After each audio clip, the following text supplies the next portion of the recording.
You know, you just mentioned there about sort of no knickers and that.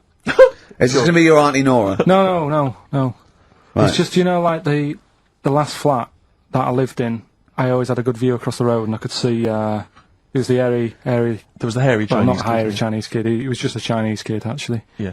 Running Because about. that's rare, isn't it? Hairy Chinese kids, very rare, isn't it? Yeah. There's only one official sighting, isn't there? In one of those shit little magazines that you buy. Yeah, he was running around in his underpants. Did you, sorry, you just swore ironically. I mean, I imagine if there's any newspapers listening, you did that because you're sort of jokey and... Yeah, go on, let's not swear. And there was the old woman who didn't move, she was just sat there reading the book all the Who time. we wasn't think possibly died and no one came round for weeks, might have been. But, and now I've moved, right? And it was quiet for a bit. I always look at what view I'm getting, right? Looks across and it was just sort of empty, sort of flats ready for people to move in and that, right? Anyway, people are in there now, right? And they've put all the furniture in, but I haven't put any curtains up. Oh. Right. So anyway, I'm sort of washing up, just having a look out the window. Yeah. Right. Girl sort of wandering about, with no knickers on. Right. With no knickers on? You mean No naked? knickers. Well, she had a bra on. Right, okay. But, She was probably looking for a knickers. So, I thought, oh. And I don't know how long I was looking. No. Right. But anyway, she looks across. Oh, God. I think she spotted me. Yeah. I think, oh, God. I felt really bad. Yeah. I said to Suzanne... Sorry, is this some sort of Peeping Tom confession while the Telegraph are listening? I've no idea. Well, it's not... That's the thing, though. Peepington. If I was peeping, she was peeping as well, because she was looking over. Works both ways, doesn't it? Yeah, but yeah, all she could see of you was your bald head. Yeah. No, but And your this hands is it. moving as you were washing up. And some white-looking substance frothing up. Particularly stubborn stain on this glass. Yeah. Oh, God. Imagine that. Imagine if she looked across. I'm assuming your sink is lower than the window. But didn't she just, like, just cover up or something? Or she looked back and go, oh, you looking at my fanny? Well, the thing I did... What? I thought, oh... Just sort of drop me boxer shorts. Because I What? thought... Well, Suzanne said, what are you doing? What are you talking about? What are you talking about? No, just so they can see me cheeks of me. What are you talking about?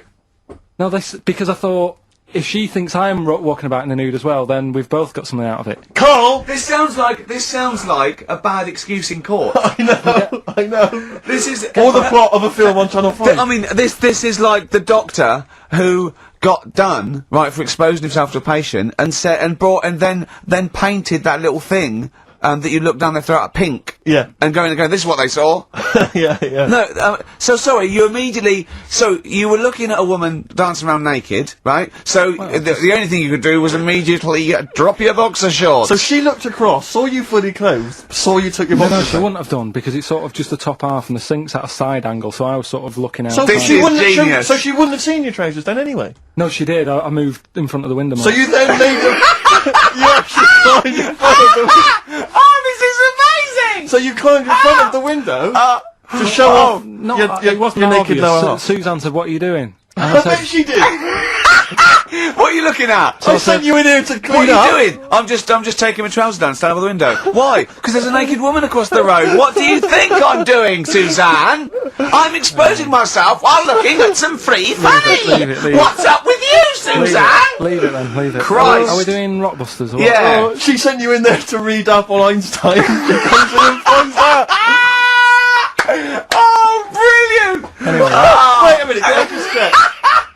A final question. What did the woman across the way... What happened? What was her I reaction? didn't look again, I just thought, you've seen a bit of action as well, we're both happy. Let's leave it. Brilliant. So were you waddling around like a penguin with your trousers around your ankle? I just was walking about and Suzanne said, what are you doing? I said, I'll explain to you in a bit, but don't look out the window, because then it's Excellent. obvious. Then he sees that she calls her husband to look at Carl walking around naked. He goes, "Oh, she's got a quick, Suzanne, get him out.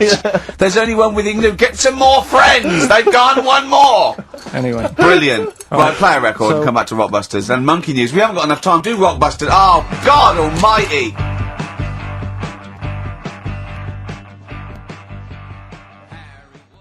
What have you prepared for this show now? You've had 3 months to prepare. Yeah. What have you got? What have you got for us? Okay, what's happened in the last 3 months? What? In this place or just my life? Well, what have you got for us? We've 3 months, we're cloning about. You get Mondays off, you're getting paid for it, you've got a cushy deal, you're having a laugh, you're taking the piss out of the management, right? So, what have you got for us? Give it to us. I've kind of updated Rockbusters a bit. Right, brilliant. Yeah. Right. So, and you said don't mess with it. If something's good, don't mess with it. What do you mean it wasn't good? It was never good. It was never good. No, Of it was course we never had to good. fix it. It was fun to do. It was a laugh. I mean, I imagine it was much more fun for me than the 450 listeners. You know what I mean? I enjoyed it. I enjoyed squeezing your head and dressing you up. No, but that's just it. When I had a meeting with Graham, right, I said, look, I'm not being funny. I don't want to do it anymore. I've had enough of it. Yeah. And he was like, oh, what's up with you? You sounds like you have a right good laugh. I said, yeah, but that's that's all good acting and stuff. I said, it's hell in there. I said, like he's talking about Vietnam. Yeah. I said, having my head squoze, right? What? Squoze! Squoze is still not a word. We've been away 3 months. It's still not a word. Right? Yeah. I said, he's putting a dustbin lid on my head. Yeah. You told this to the ND. He's hitting me with a tray. Yeah. He's chucking toilet paper at me. Yeah. And he said, yeah, but that's all over 2 years. I said, no, that was the same day. So, Okay then, what has changed in 3 months? They're listening. They've been listening for 6 minutes now. Come on, give us something. bit of Nickelback. What's happened in 3 days? Play a record and What- let what- us 3 think. months? What, in my life or Yeah, in here? Nothing's yeah. happened here. Nothing's changed here. Right. But I don't know. Do you know last time we were on, Yeah. right? And I was telling you about the woman over the road where I What? live. The one that walked around naked. There's a woman who walks about the flat naked, This right? is when Carl was watching a woman naked. Then she looked at, saw him looking. So what he did, this is the genius he did to get out of this. He pulled his pants down, so he was naked too. His girlfriend comes in and goes, "Carl, what are you doing?" He went, "I can't tell you now, but don't look out of the window." Yeah, go on. Well, Sorry. that woman, she's bought some blinds.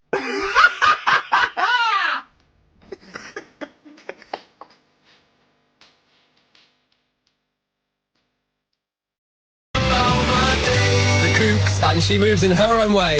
BBC DJ Radio 1. Please welcome to the show lovely Ricky Gervais, Stephen Merchant and Karl Pilkington. Hello. Hey. One pencil clapping. I was the lovely, wasn't I? Yeah. Or was that a communal lovely? It was a communal lovely for everyone. Okay, brilliant. No, I'm happy with that. Yeah, we're all lovely. G-Man, I like the G-Man. Do you remember we were in before? Yeah. He's a good Yeah, guy. One of the G-Man. good guys. One of the good dudes. Yeah. I'm glad. It wasn't live though, was it? Oh, we had a lot of probably fun. cut it all out, Yeah, didn't he? all the good stuff. All the, You know, yeah. a lot of it was cut out. Of Is that this live interview. now, Greg? We are absolutely live. So all the stuff cut out was probably that we talking about. We hadn't. You don't play Gary Glitter anymore. There was various bits that were cut out, and Yeah. I definitely haven't kept the whole interview for my personal collection at home. No. I definitely haven't done Why that. would that be a problem? I don't know. It's true. It's just an observation. So, Ricky, you've been on this show. I've got to move on. You've been on this show a million times now. Welcome back again.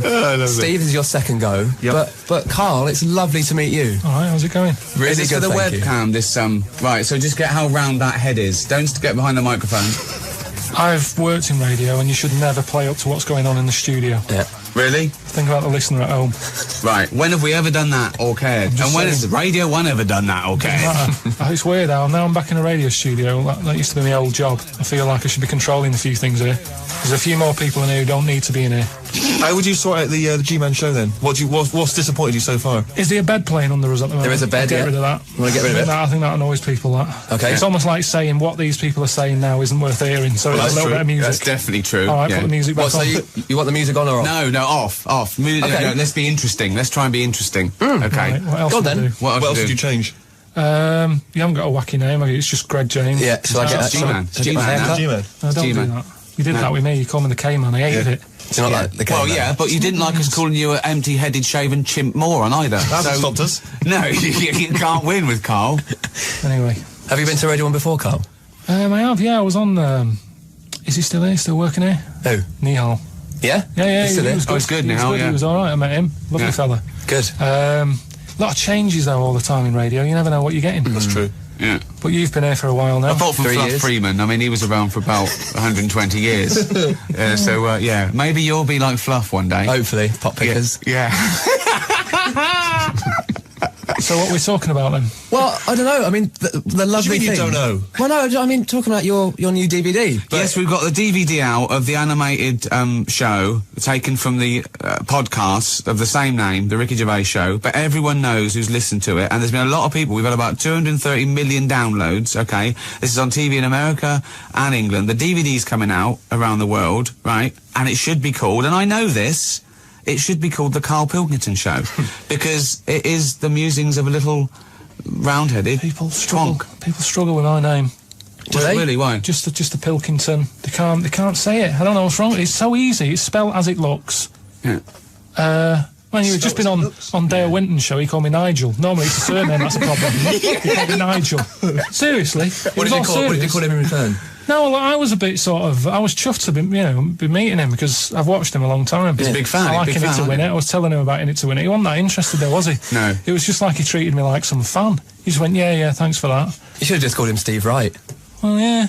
I liked him though. He's a nice bloke, but he just annoyed me. Greg, are you familiar with Karl? Have you heard the podcast or seen the animation? Absolutely. I was going to say, well, I used to listen to the show on that radio station years and years ago when I was How at school. would you, if you're listening, say there's someone listening at home, right? They love you, they trust you, Yeah. they respect you. You are the demographic. These kids go, well, he's He like knows our what's going on. leader. Right. So, which I'm That's sure is true. frightening, isn't it? So, Yeah. you're not in school anymore, you're not being bullied, you're on the radio, you're all powerful. You got long trousers, I noticed. Exactly. I have. So, well done. So, yeah. how would you explain Karl to people listening at home who are not familiar with him? I think a muse, Yeah, he is. a wise sage. I can't get enough of him. I mean, myself and Stephen, we sort of probably come across as sort of like bullying media types, but it's purely to get out what I know is in Karl's head, and he sees the world differently. He is a proper artist. You ask him anything you want about any subject, and it's remarkable. And I did the podcast just to be in a room with him, asking him questions and teaching him stuff. Like we feel like we're. I don't know, it's like an Eliza Doolittle. We're trying to make him... Or we found something sort of and thawed it out. Yeah. And it was from an era gone by. One of my favourite bits is actually on this. I think it's the first episode of the series. Is the one? Not impressed, Karl? First episode? Episodes 1 to 4 or 5, very, very weak. Do you think? Yeah. That's Honestly. unbelievable. He's trying isn't to it? sell this DVD. We're trying to sell a DVD around the world, and he comes out with episodes 1 to 4 very weak. But there was an ideal that you had about you thought that old people should kind of die and then a child falls out of them when they. Can you Let's hear explain the that theory theory? again. Because it's Yeah. a Well, no, he brilliant thinks that theory. people are living too long. I'm not What was gonna the? go Because over do you think that people are living too long? So He this thinks was- people living too long, he said, because people can't die anymore, because when you're dying, someone suddenly sticks a new lung on No. you. Lung. There's A been new lung on loads you. of different theories. Yeah, There's and loads of they've all different been ideas. mental. Okay, let me hear, because I want to... My favourite one, which I don't know if it's the same one that you're talking about, but the aging backwards thing That's it. Yeah. is good. But then a fella nicked it, didn't he? Made a film out of it with Brad Pitt. So now everyone's going, boo, it's not your idea. Hang on, no, you weren't suggesting it as a film idea. You were suggesting we should do this in real life. Somehow we should make people grow backwards. His suggestion of a film idea, he actually got a meeting with a film company, so this is the first episode of Series 2, won't be out till next year, but he had a meeting with a real film company. They said, have you got any ideas for films? And he said yes, right? And the thing that he told them was the ramblings of a Right. madman. Right, Let's hear the idea. Let's hear the No, idea. no, I want to hear the idea again Right. because it's Imagine people who this, haven't heard though. it. It's Remember, brilliant. I'm going to a meeting with a film company in Soho, right? So I'm thinking, maybe they want me to play a part, right? I haven't tried acting. I did Little Donkey, in the Christmas play, but I was all right. I went down well on the stage. My Although you- acting job. Let him finish his Well, your dad was filming it, wasn't he? And he Don't get got- carried away, Ricky! He got back, okay, and his dad has been filming it, right? And he listened back to his dad on the camcorder, and his dad said, he looks like a right prat. And he heard that when he got home. Yeah, but listen, anyway, so I go into this meeting, and I go, right, I'm Karl, you called me in. They went, yeah, sit down. Loads of croissants and that, you know what it's like in Soho. Yeah. Went in there, he said, right, listen, got any film ideas? Now, when you're in that situation, you've got to come up with something. It's like in The Apprentice. None of them people in The Apprentice ever go, I don't know, I haven't got any ideas here. You've got to come up with something. And I find that if you just talk, stuff comes out. Okay. Because your brain's going, I've got to come up with something, so just keep going. So Bits of it's- food, back, No, but just Anything. just say anything for a bit. chewing Just go, gum. yeah, He should be films. chewing, but it just fell out because he was talking, hadn't concentrated on keeping it in. It's false Things teeth. like that, yeah. Anyway, listen to this for a film idea, Yeah. and then we can have a song. Brilliant. You're in Right. charge now, yeah? So producing. what I'd say is, I said, I picked the actors for them. I said Rebecca De Mornay Yeah. and Clive Warren. Right, yeah. Right, so... We pointed out that Clive Warren doesn't actually exist. Well, no, he means Clive Owen. Clive Warren's a former Radio 1 DJ. Brilliant. Well, he doesn't... That's probably why it's in my head. Yeah, That's why. Yeah. Rebecca De Mornay, who Steve pointed out, has not been on television or film for 15 years. Out of anyone you so could have now he's pitched someone who doesn't exist and a woman who hasn't been on telly or What film would you for do? years. Pick someone who's in everything. Okay. Let's get Will Smith. Boring. Right, okay. Sick of seeing him. Where's Rebecca? Biggest film star in the world. So what? I'm Get sick me of Clive him. Warren, he was He's on in every Capital film. Radio for He's a in while. every film. Where's Rebecca? Yeah. Rebecca who? In the morning. I don't know. Who's that? Shut up. I want to see Dangerous Dave Pearce in a movie. Let's have a song. This is Bass Hunter.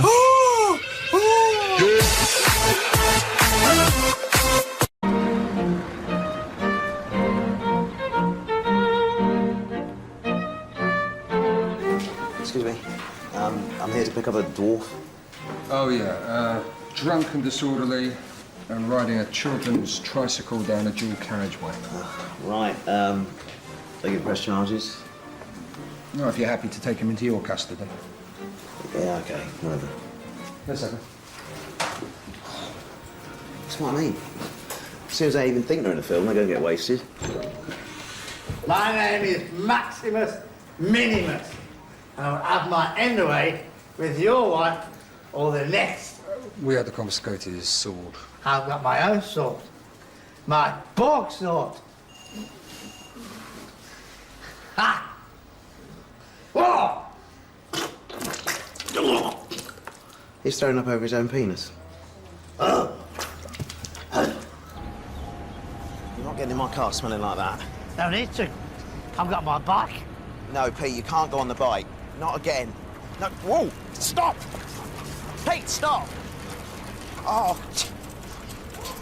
Don't go on the dual carriageway. Take the back roads. Just... What is he? Oh. How long's that going to take him to get home?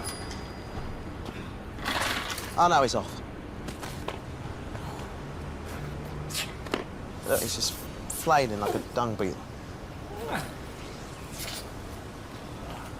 Oh, it's pathetic. Let's go shopping. So, I'll just come into a shop, okay? Tring. Afternoon. Hello. Oh, yeah. I want a fish. What sort of fish do you want? We've got loads. What sort of fish are there? Loads. I haven't got time, to be honest. You've come in at a busy time. And have a look and come back to me. And I don't know what type of fish is this? That's a kipper. Okay. A kipper. What's a kipper? It's a fish. It's sort of a fishy sort of fish. There's some fish that's more meaty. Tuna. What sort of thing are you after today? Is this for you or for someone else? This is for me. I'd like to buy a fish, please. Right, but surely you know what kipper is. Look at it. Look at the fish. Here it's called kipper. Where are you from? I don't speak English. I'd just wrap any old shit up and give it you. You'll like this. Tenner. Rip you off. Because I'm busy. And that's what happens in this country. That's what they want to be careful of if they're watching this. If you come into England, don't be ripped off. Rip off. Conned. Taken advantage of. Done up like a kipper. Done up like a kipper. Look at this foreigner. I done him up like a kipper. This is when English gets complicated because kipper, a lot of English words, can mean many things. Take it in your hand and grip it lightly. Like that. Oh, that's good. Now, first, take a deep breath and blow. Don't suck. And then put your finger... Oh, God! Just take it in your hand and grip it lightly. Like that. Oh, that's good. Now, first, you take a deep breath and blow. No, don't suck. And put your finger over the hole.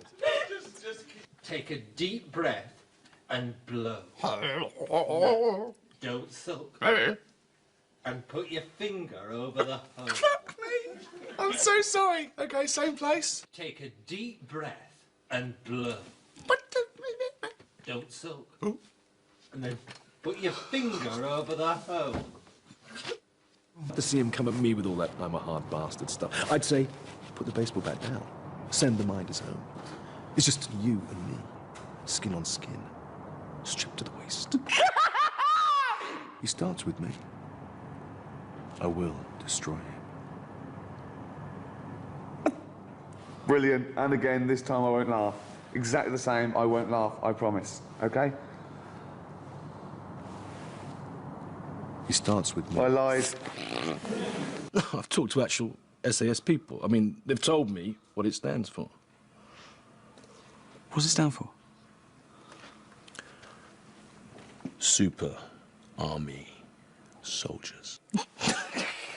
Okay, on action. And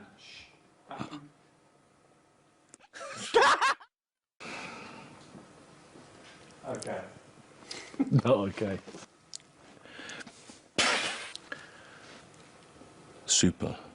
Fuck's sake. Okay. Ridiculous. Okay. Okay, this time. Okay, sorry, Jude, everyone. Carl, okay. What does it stand for, then?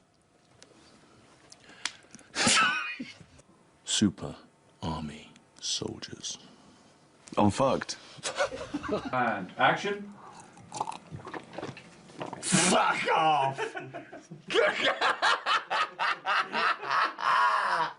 I actually took too much to begin with, and I was a bit screwed, I think. Yeah. All set.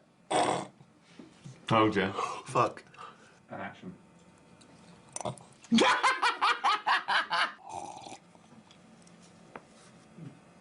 Do you know what I laughed at?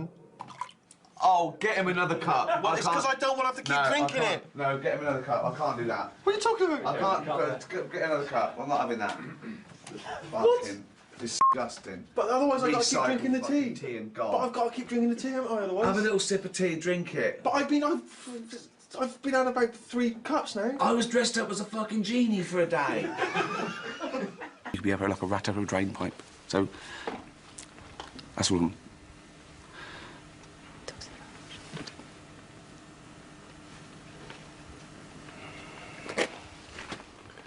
I'm so sorry. I'm so sorry. It was so long. I'm so sorry. I was Had too much fun. And action. I had butted a Norse once. Jesus Christ. So, I was silly hoping they're not going to come back for a bit. Is the fact that I've got one leg shorter than the other. I hadn't noticed. You hadn't noticed. Sorry. Is it the leg? Is it the fact that I've got one leg shorter than the other? I hadn't noticed. You hadn't noticed? What are you doing, Rick? I'm just trying to not laugh. There's that thing they teach you at school. No. No, ciao, no. That is actually a Cantonese word, which means free spirit. Chandor. Don't do the face. What face? You went that. That's because me genuinely trying to... God, he wasn't even pulling a face. Oh, hello, mate. All right, check this out. You'll love this. Come and have a look. You type in 58,008 into a calculator. Turn it upside down. It is funny. Turn it upside down. Boobs. It's worth making it up. All right, mate. Come and check this out. I typed in 58,008. All right, mate. Check this out. I just typed in 50. Fuck me. Sorry, this is absolutely outrageous, guys. We're two absolute professionals. Okay. Okay. All right, mate. Just check this out. I just typed in 58,008, and amazingly. All right, mate. Just check this out. Just All right, mate, just check this out. I just typed in... Just check this out! Turn it upside down. Just typed in 58,008. All right, mate, just check this out. I can hear you go! All right, mate, check this out. I just typed in 58,008. Turn it upside down. Boobs. Let's just keep going from there. 20 million? 40. Double it. That's right. Plus 6. 46. 3 days. 75 days. Biggest Christmas day ever. Bye, nerd. Oh! I'm a nerd? Just pick it up. I'm a nerd. I've kissed Cameron Diaz, Drew Barrymore. I'm a nerd. I've slapped Jennifer Aniston on the I went anyway. Who are you? Nobody, but Who? Nobody. Nobody. Nobody. Nobody. Nobody, but... Who are you? Okay. Who are you? Okay. Who are you? You're aware that I'm gay? Not that... We don't make a song and dance about it, you know. I don't... No, it didn't matter. Didn't... Well, no, you didn't... And you don't make a song and dance, but you don't go... Ooh, hello, I didn't... No, not relevant. You're aware that I'm gay? No, because you don't make a song and dance about it. You're not all like...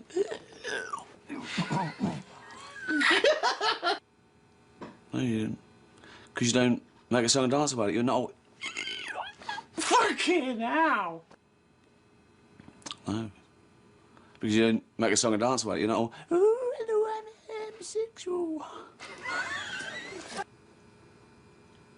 No, because we don't make a song and dance about it. You're not all... Everyone look at me. Oh, come on! Okay. Okay, no, okay. Okay, wait a minute. Okay. Oh. You're aware that I'm gay? Oh, come on! You're aware that I'm gay? Because you don't make a song and dance about it. You're not all... Hello, everyone. Wow, look at me. What I'm doing. This time. Okay. Come on. You're aware that I'm gay? Not a problem. You're aware that I'm gay? You're aware that I'm gay? No, because you don't wear it on your... It's not like you're going around, oh, everyone, oh, look, can you guess? No, I don't. I can't marry her. Why? What do you know? Nothing, what do you mean? No, what do you... No, I've just been doing a lot of thinking, Oh. and I just don't think...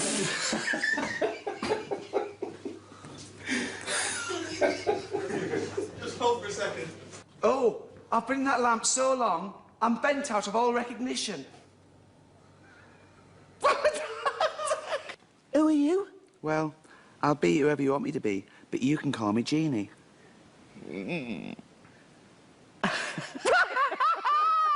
How does somebody as big as you fit into this tiny lamp? Don't worry, I'm used to squeezing myself into tight holes.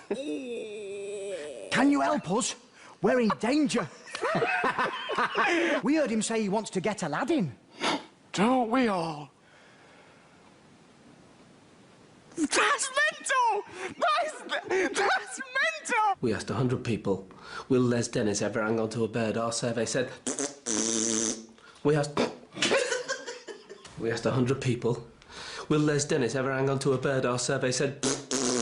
We asked 100 people, do you want to go out tonight and see Les Dennis in Panto? Our survey said...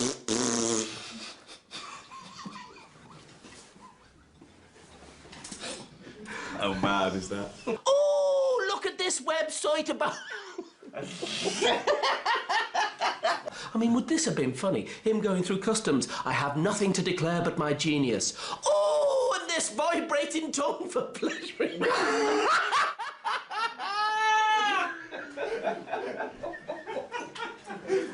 Oh, and this vibrating tongue for pleasure in fannies. Oh, is that funny? Well, again, when you do it, it's got a certain sum up, but it's Sunday, so let's just keep the fannies down to a minimum. All her clothes fall off? Yeah. They fall off onto the ground, and she's scrabbling to get them back on again. But before she can get her knickers on, they fall off completely. She's scrabbling around to get them back on, but before she can get her knickers on. What's yours about? Do you mind me asking? Well, it's, how best to explain it? You've seen me in X-Men.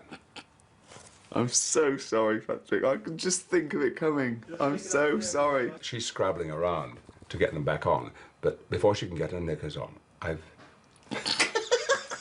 walking along the street, and I see this beautiful girl, and I think I'd like to see her naked. And I'm so sorry, Patrick. I don't know what I'm going to do. I don't know what to do, other than leave the scene and let you talk to a teddy bear. No, you see, I can do other stuff as well. For instance, I'm riding my bike in the park, and this policewoman says... Okay.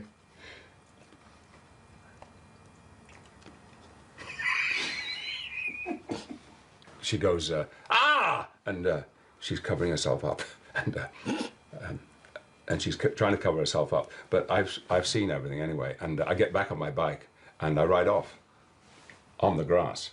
Okay, so it's you going around sort of seeing tits and stuff.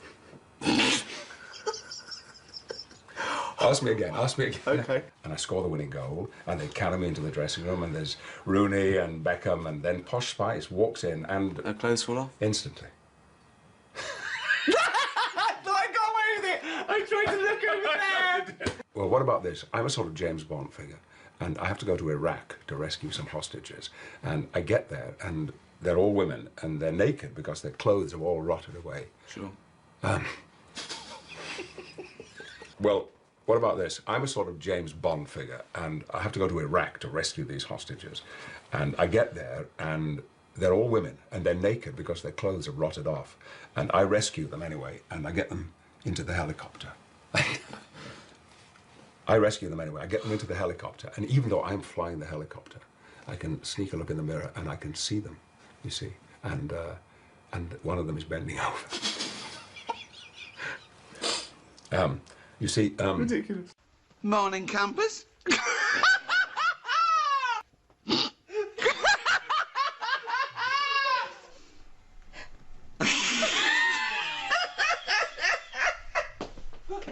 I don't get it.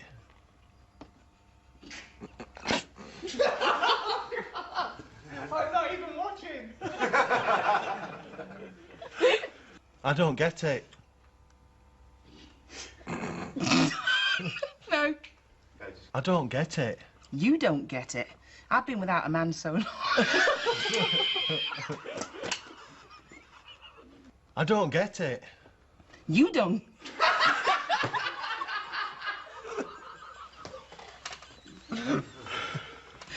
You don't get it. I've been without a man so long, I think I'd say yes if Ray asked. I'm not coming into that.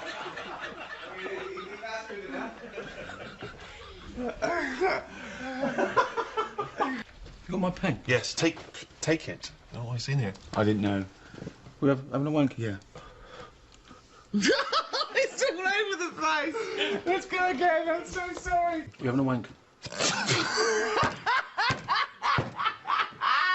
You got my pen? Yes, take your pen, please. We're having a wank.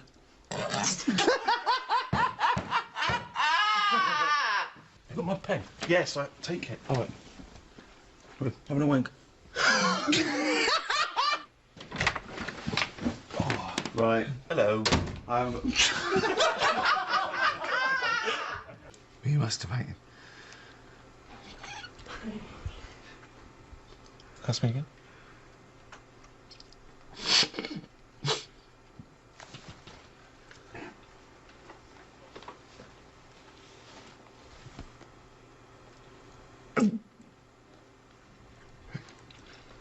Oh. Were you masturbating? Were you We masturbating before I came in then. Are you masturbating? God almighty.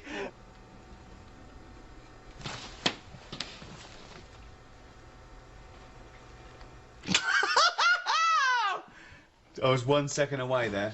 I was 1 second away. Well, I should have locked the door, but I didn't think ahead, and the moment took me, and I just went berserk.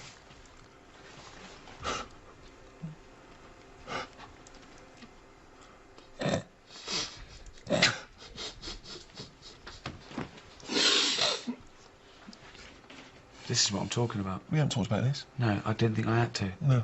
But can you look me in the eye? Almost certainly not.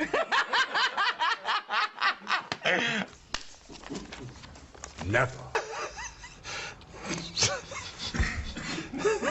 Until today. Wizard. Wizard.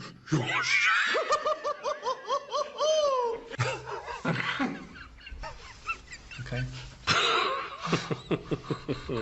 You cannot have this.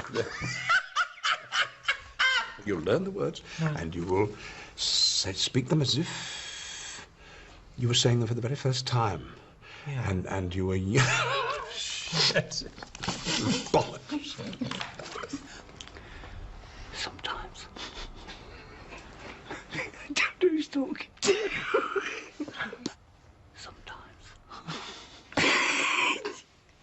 Women have fannies. Pop knobbing fanny. Oh God! You fucking! Oh God! You don't know how hard that is, Steve. Well, I was losing it here. Don't fight me! I defy anyone. Just sit there. Pop knob. In fanny. Pop. Men have knobs. Women have fannies. A man has a knob.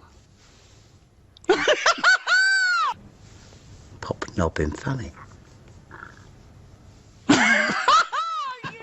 Bastard! Okay. Pop knob in fanny. Not up your arse.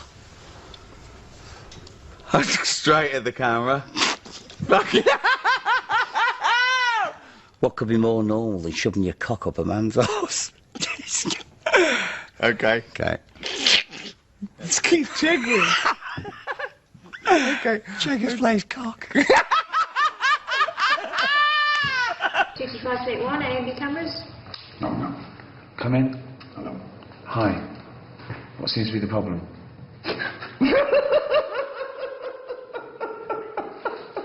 Oh, I did so well. Mum. Close his eyes like it's the most important piece of evidence acted. Oh, okay. Knock. Come in. Hello. Hi. What seems to be the problem? As I said before, I've got full-blown AIDS. We're never going to get that. Let's do this. Oh. Under strengths, you've put accounts. Yeah. That isn't that's your job though, isn't it? That's sort of what you do. Mm-hmm. Let's go again. Under weaknesses, you've put eczema. Yeah, on my feet. Under weaknesses, you've put eczema. I'm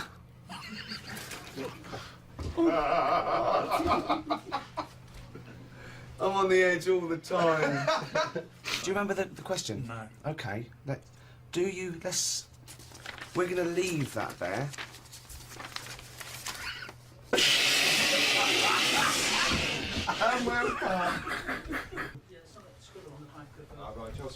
Oh, is there?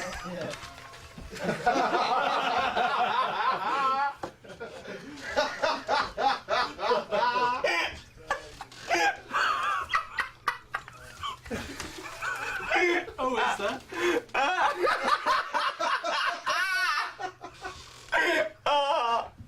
process, fam. That's to be depressing. That's not...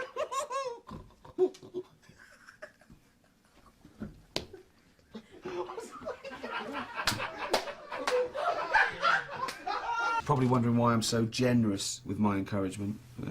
Just that, trust people and they will be true to you.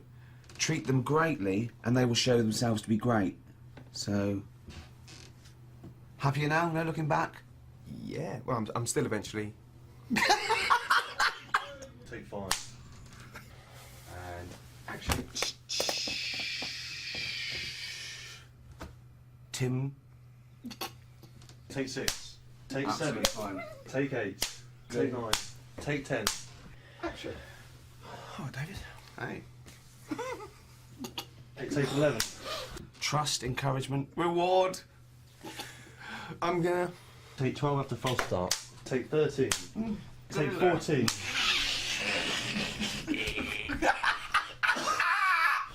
Okay, let's do this. Take 15. Take 16.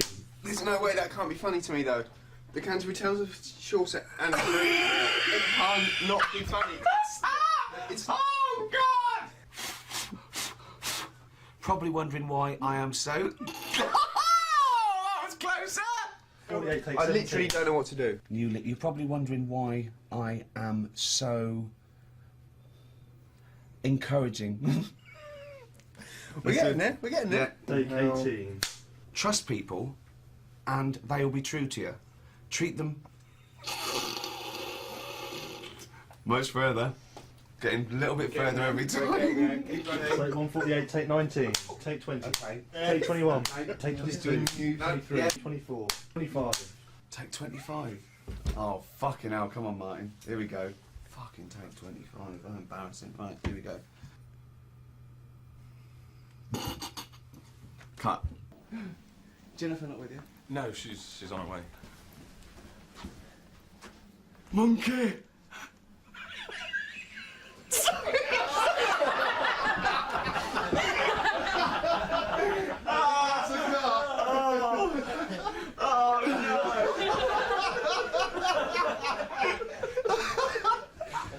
Patrick, if you can't roll with that kind of punch, you know what?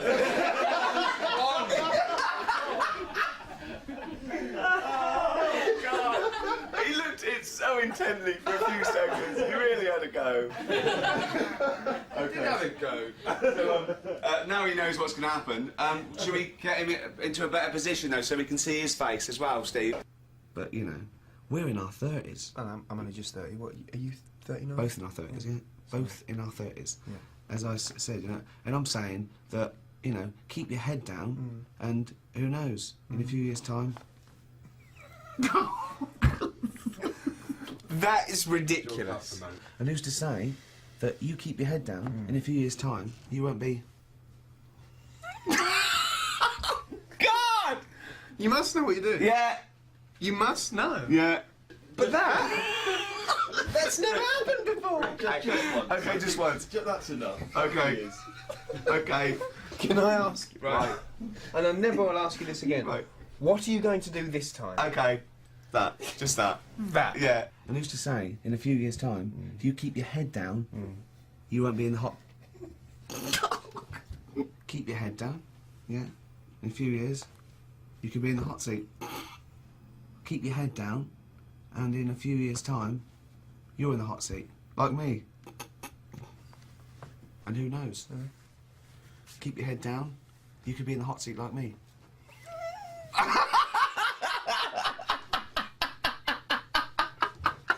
If you want the rainbow, you got to put up with the rain. And do you know which philosopher said that?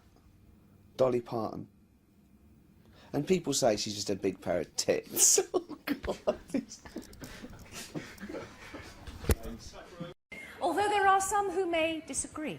And it is time now to take a look at a group of people who have been working really hard trying to make some money for comic relief. Hi, we're students from Guildhall, and for this year's Comic Relief we'll be staging a West End production of The Office, the opera. Be because I'm a huge fan of The Office, I chose to use bits of the script from the first series and put them to music and get opera singers to perform it. We've already sold all the tickets for the shows. I think we've raised about 80 grand for comic relief. The last thing left to do is to get the permission from the writers of the original series, Ricky Gervais and Stephen Merchant. So, here we go. So, here I am at Ricky Gervais and Stephen Merchant's offices to get their permission. So, excuse me. Oh, hello. Hello. Hang on, sorry. Hello, Ricky Gervais Industries. Yeah, just put it through. Hello, Ricky Gervais Industries. Yeah, no problem. I don't have to wear that. You know what I mean? Yeah. It helps. I'm here about The Office, the opera. We spoke on the phone? Yes. Okay, no problem. What time is it? You should be awake by now. Yeah. Hi, Stephen. Stephen Merchant? Yep. The fella from The Office, the opera is here. Shall I bring him through? Yeah. Yep. Okay. Right, let's get you in there. Okay. Exciting. Brilliant, yeah. Thrill for you, I imagine. Yeah, no, brilliant. I'll just say now, anything you see is confidential.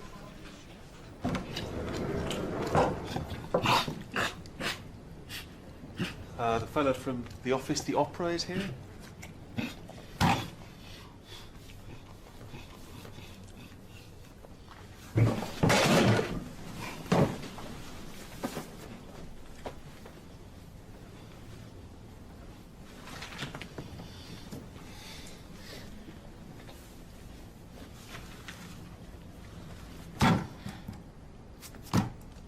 Shoot. Right, hi. Well, for Comic Relief this year, we've written a new opera based on The Office, and we're putting it into Ooh, that's gonna cost you, baby. Sorry? Serious Bunts. Most successful British comedy of all time. Shown in over 90 countries, remade in 7. It's like a franchise. I'm like Ronald McDonald, but I ain't no clown. What money are we talking? Oh, well, we're not going to make any money. Ooh, you're a good businessman. Not. Well, no, no one will make any money except That's the a charity. good pitch. I don't even give my family money. Well, you'd be helping to fight poverty and social injustice. No point, no point, no point. Comic Relief, watched the first one back in 1988, raised all that money, lo and behold, 21 years later, can we have some more? Rick, sorry to interrupt. Better be good. Well, you know what happens, don't you, if you do a lot for charity? Yeah, your hair turns white like Richard Curtis, look at him. Little wretch. That's the gallery of all the people he knows not to put through on the phone. Pests. Every last one of them. Begging. He's the worst.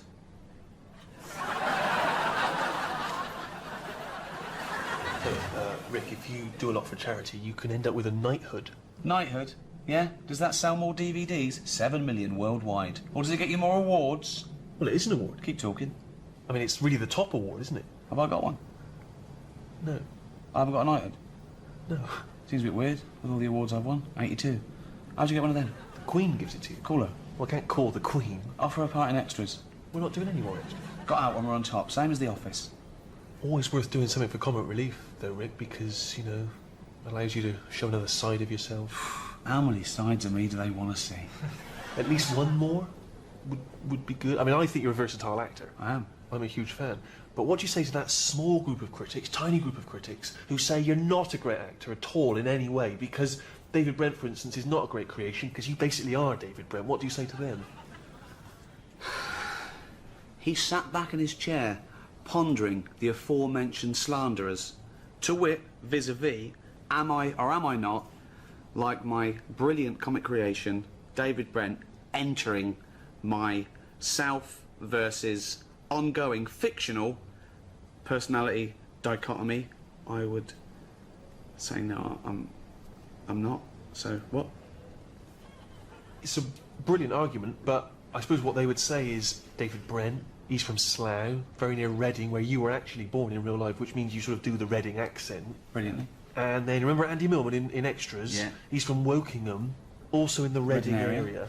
And Ghost Town, that film set in New York that you did?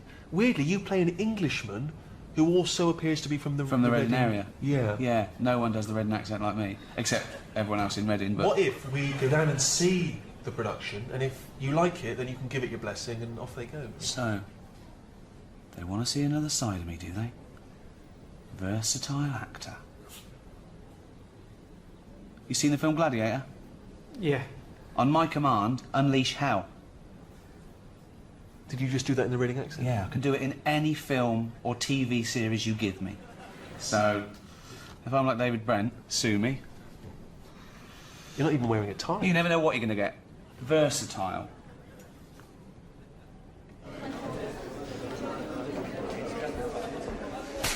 Silence! Please welcome Ricky Gervais.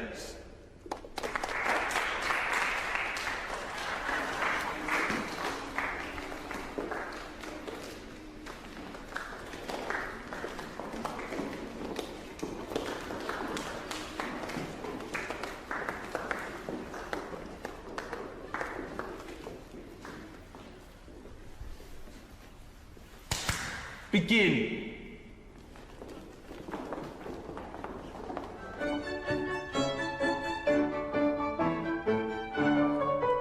People say I'm the best boss they know. Oh, you're such a laugh. You get the best out of us. You're such a laugh. Such a laugh. Such a laugh. Gareth Keenan, assistant regional manager. Gareth Keenan, assistant regional manager. What is in there? It's my stapler. Well, don't do that. Eat it out.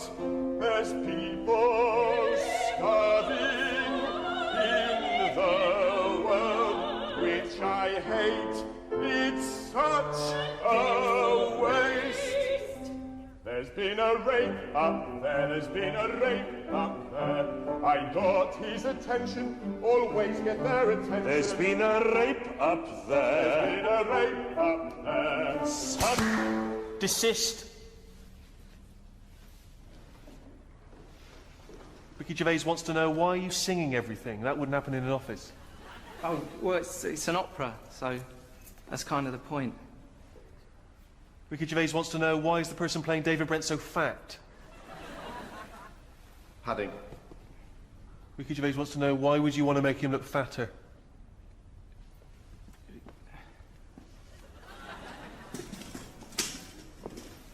Ricky Gervais says, why is he not playing the role of David Brent?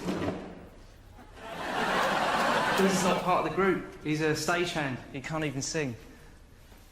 Ricky Gervais says the deal is off. He does not like your attitude, and if you continue this farce, his lawyers will rip you a new a-hole. Did he say a-hole? No, I've cleaned it up.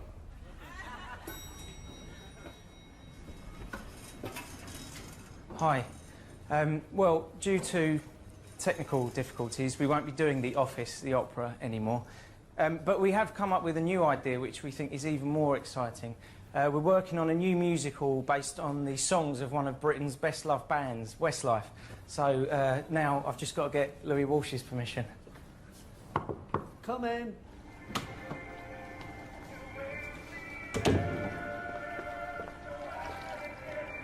So you need my help? Ooh. Favour for a favour. Oh.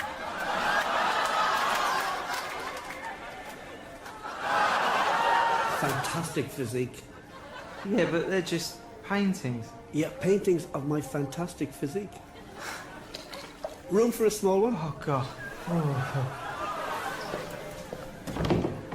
Don't bother, it only opens from the outside. Oh, don't get up. Oh, Mum. You raise me up.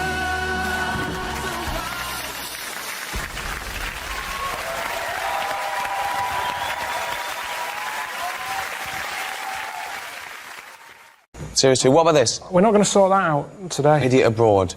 Fool's gold. I give you $1 million to spend, and you've got 1 year to make $2 million. I've got to double $1 million. Yeah. You can gamble, you can put it all on a horse, or you can put a little bit on a horse. You go to Dragon's Den. You go, look, I've got an idea.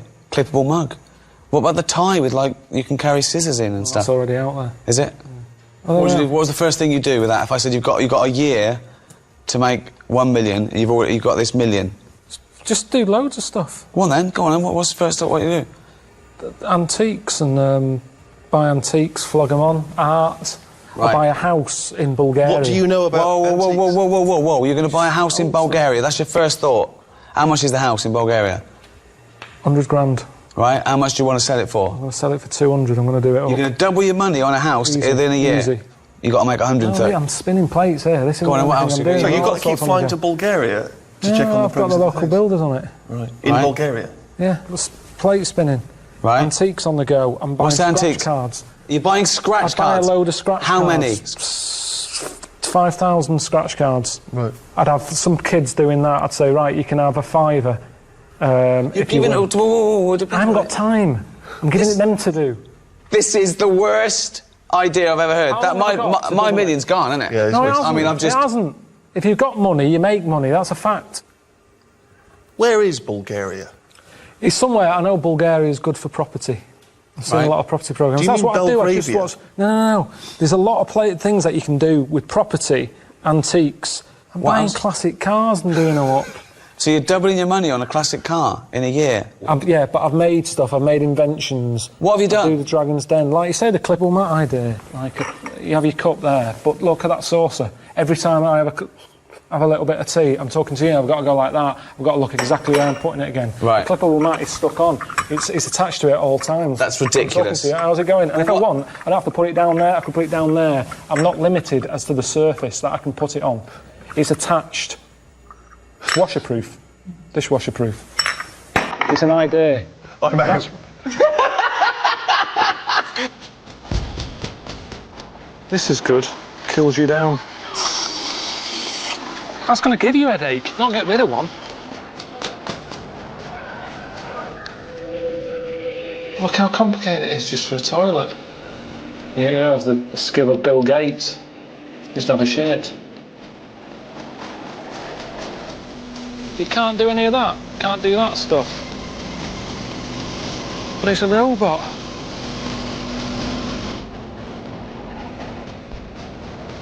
It's a crisp picker-upper. If you want some crisp but you don't want to get crisps on your hands, you use a crisp picker-upper.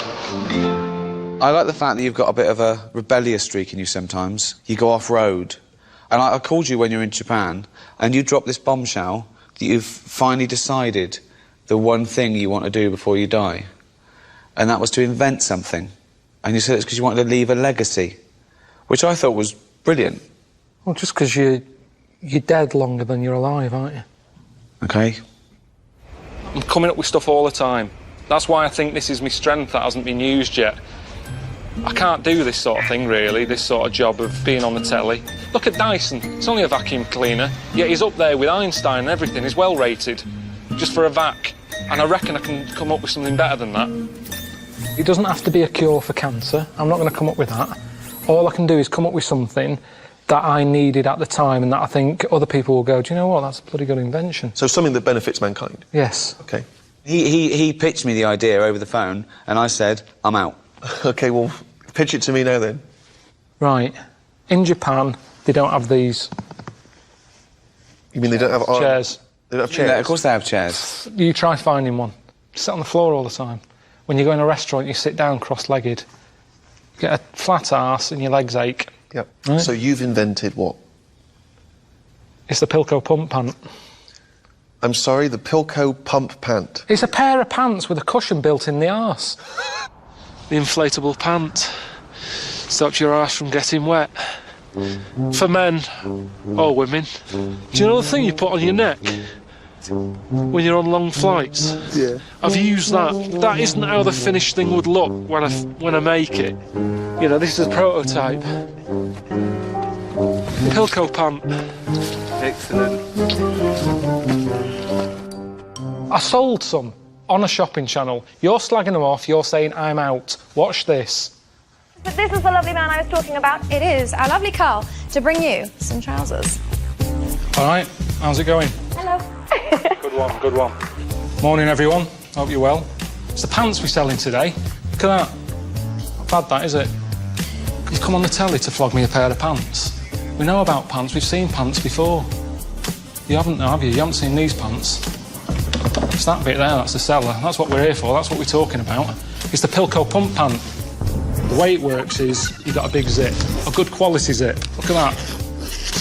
Doesn't stick. It's a quality zip. Quality zip. All right? Open it.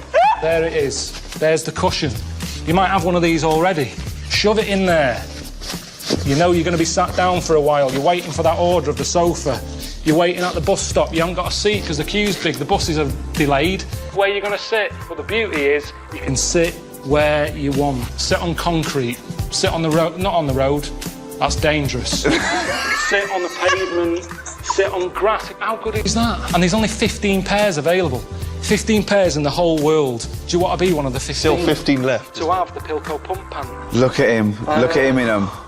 There you go. It's terrible. Show you how easy it is again. It looks like some sort of medical procedure, doesn't it? That's what people would think if they saw you walking in. They think that you think you've had your arse removed. Get rid of that. Look at that for a pocket. Look at that. Like I say, we're carrying more and more stuff around. Think of carrying stuff in that. Your arse rattling around with stuff, mobile phones, football, laptops, iPads, all that lot. Fruit. Look at that. Look at the size of that. Who's pocket. putting a laptop in their arse? Bread. You nip out to the shop. Milk, loaf, bread. You don't buy a carrier bag. They're charging you 5 pence a bag at the moment at the supermarket. Yeah. No, I'm not buying a bag. You just turn round at the cash point, stick your milk in there, stick your bread in there, off you go. A big, big pocket. You've got this. Health and safety these days. You've got that in there. You like a walk. Maybe buy some for your young kid.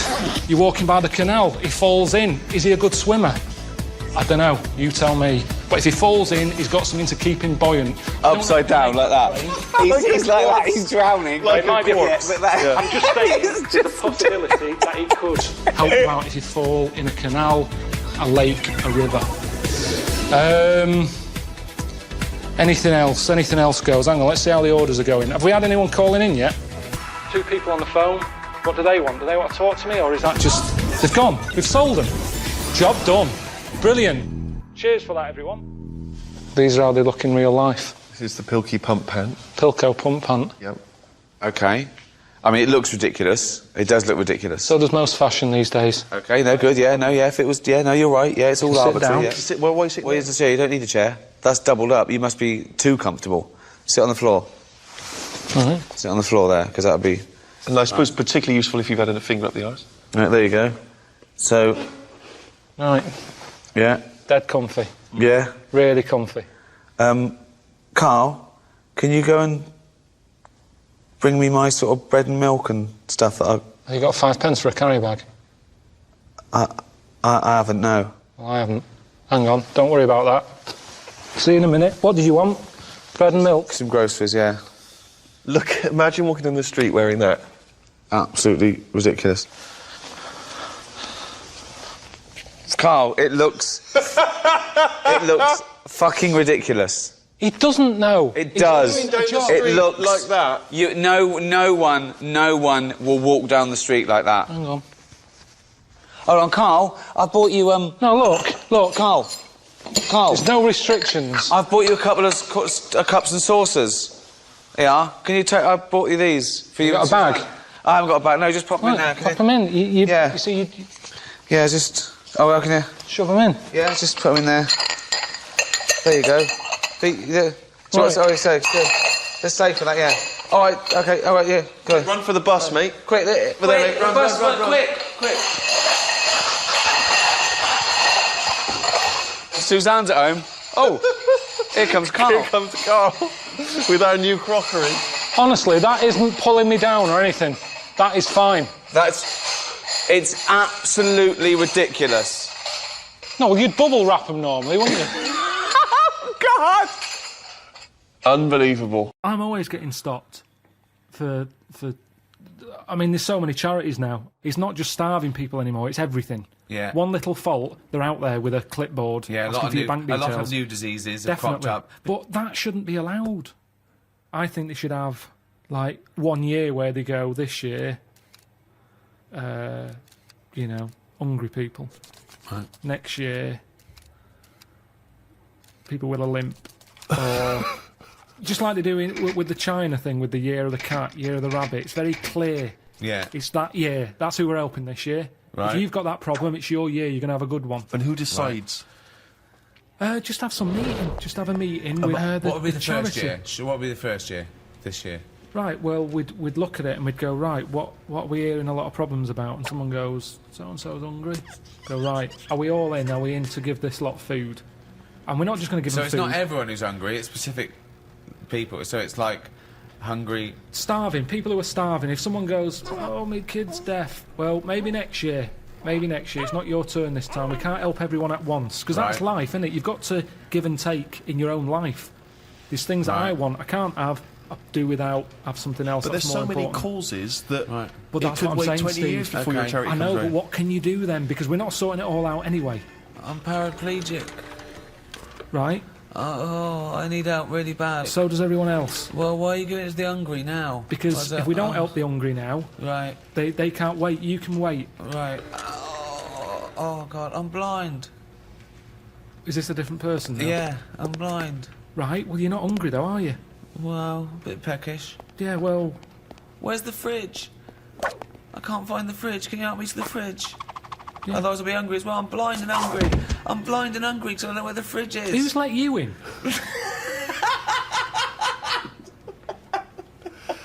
But Carl, this is just a chaotic idea. It's a chaotic because people who are hungry, there's always going to be people who are hungry. Yeah, but I sort the problem out. How do you sort it out?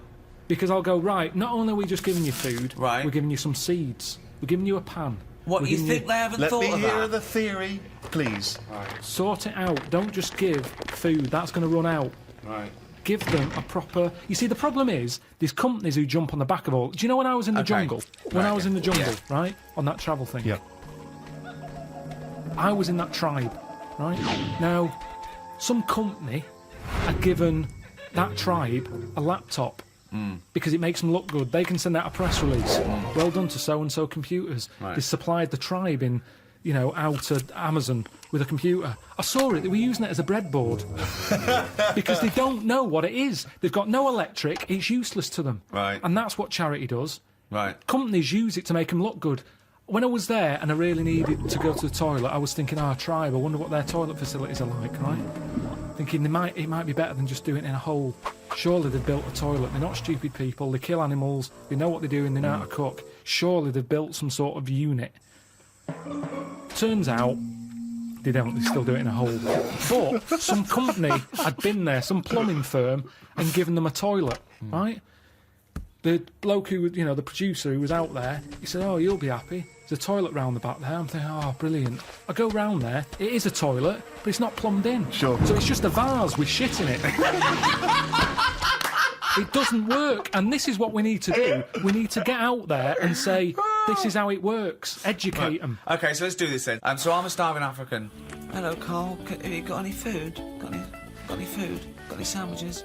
Well, I Starving. have, but if I give you my sandwich, there's someone else behind you, and they'll all come out. So what are you going to do then? What are you going to do? I'm going to help you. How? What are you going to do? I'm gonna make you think about how to make food. Oh, okay, right. Have you ever grown anything before? No. Right, well, here's some seeds for potatoes. Brilliant. Oh, thanks, Carl. See you later. Do I just put them in the ground, yeah? Put them in the ground and water them. Oh, there's no water, you dopey cunt. There is some No, water. there's no water, you dopey cunt. That's why we're starving, you dopey cunt. Right, well, at that point, that's where I go, well, this is a lost cause here. Right. There's no point. Can I have your sandwich then, after all? No, or you're what? not having it. You're not having it now. So not only can I have a sandwich, you give me seeds with no water, you useless, bald-headed fucking twonk. Right, but all I've done there is made the mistake of the computer firm who's given a laptop to a tribe. Right. It's useless. Right. But there's got to be another way round this. Go on, then. Either move... Right. Because every year they're going to be queuing up saying, I'm hungry, give me a sandwich. No, you're not having another sandwich. Once again, it's an utterly ill-informed discussion.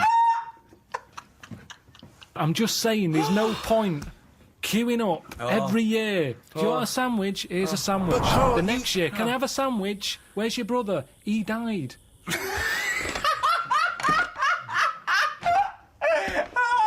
It's not sorting anything. It's buying him an extra day, an extra month or something. But it's Carl, pointless. the point is, like Ricky's just flagged up, is that some of these countries, the conditions... He died! The conditions are not there to just be able to plant potato seeds.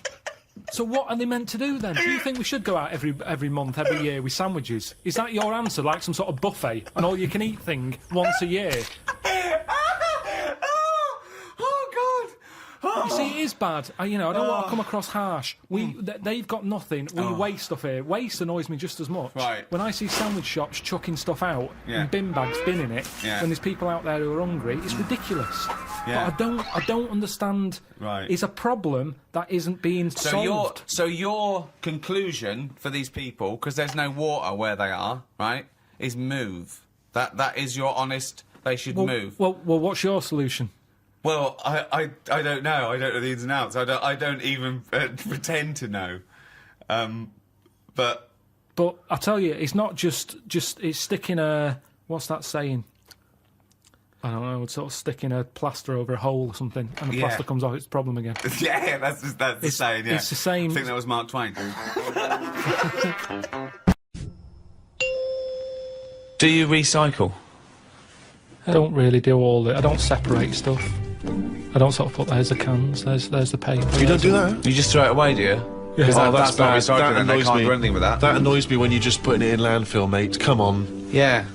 But I haven't got all the annoys bins. me, There that. isn't enough room for all the bins. Yeah, we have to do. You've got a recycle box you stick outside. Yeah. What are you on about? Recycle box. Yeah. I haven't got one. Well, no, you got to ask for one. I tried to get rid of a sofa. Right, I was getting a new sofa. Had the old one. You try and get rid of one of them, it's murder. Right? Called up the council, said I want to get rid of it. They said we're not coming round there till Friday. It was like a Monday. I said it's in the way.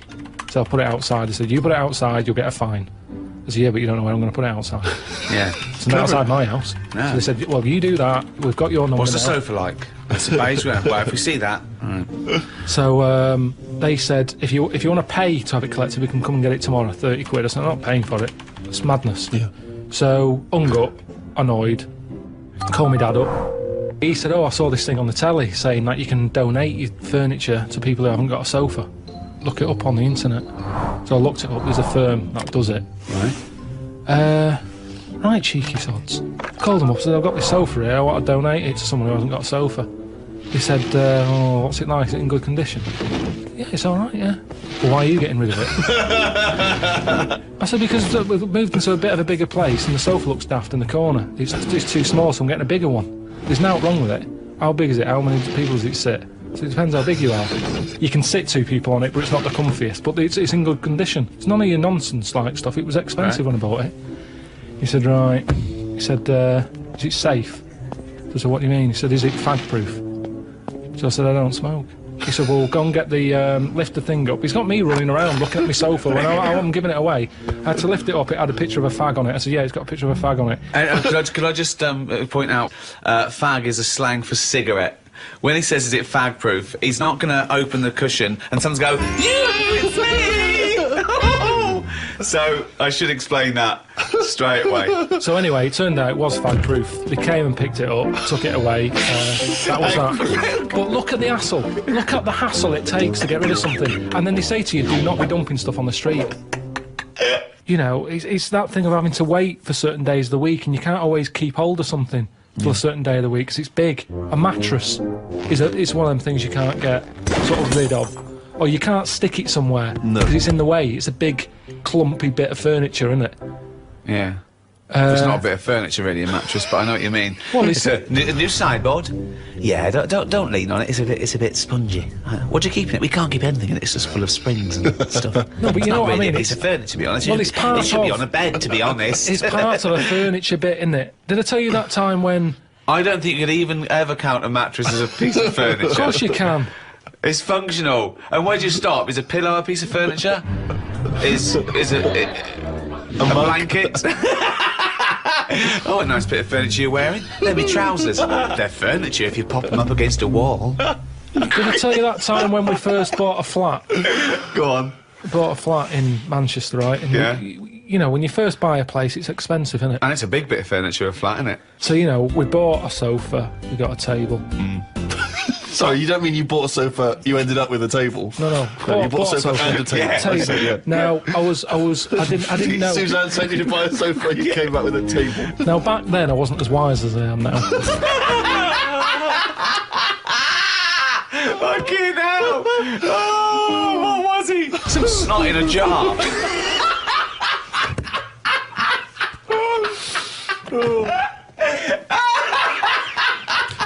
Can I just apologise to any slot in a jar that's listening and was offended by that comment? All right. So I ordered a bed.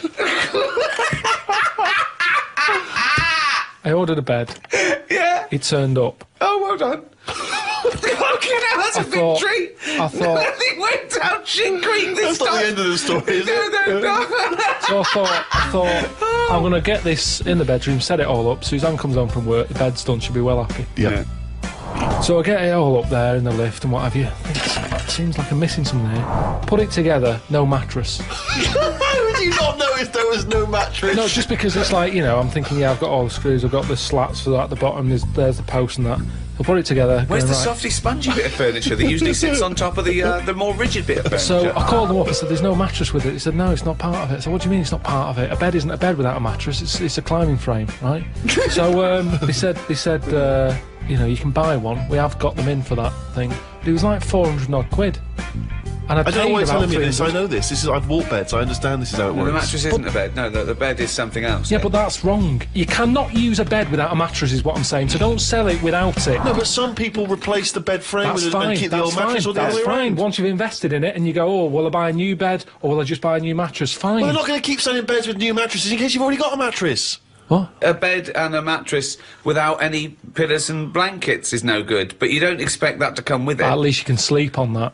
You can sleep on a spongy bit. You can chuck a coat over you. You can use a cushion off a sofa. Thinking some fuckwit might buy it without the mattress. We better include it. So anyway, so I was like, oh, I didn't think of this. I didn't think of this. So I called my dad up. I didn't think. So I called me dad up. Dad, it's your fuckwit son again. All right, son, how's it going?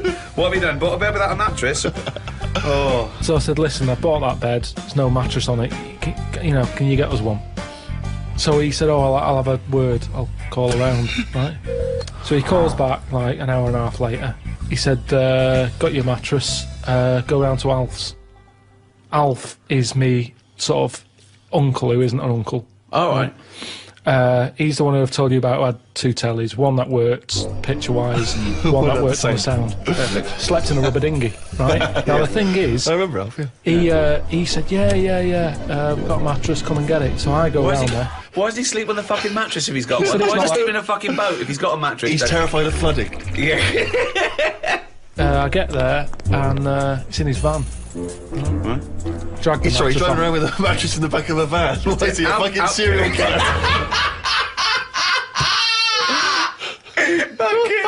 So I thought Suzanne's going to be happy. Dragged it out of the van, chucked it in the car. Thought she won't even know. Do you know what I mean?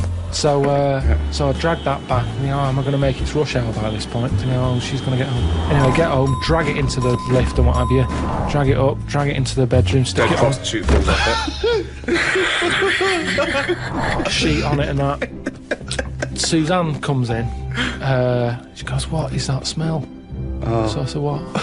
She said, "It's like oil and diesel." But hold on, why didn't you smell it? No, it doesn't make sense. I think I just sort of got used to... Maybe because I got in the back of the van, smelt that, thought that's in the van, then I got used to that smell. Yeah. It's in the back of my car, folded up. I'm concentrating on trying to get this bed made before she gets in. Sure. So anyway, she's going, "What is it?" I said, "I've got this off Alf." She said, "We can't have that." She said, "It's a new flat, nice clean flat and everything. We've got this old thing that stinks. Get rid of it." It was murder getting rid of that. And I had to tip it. I went round the back of some supermarket and left it there. Because you call around...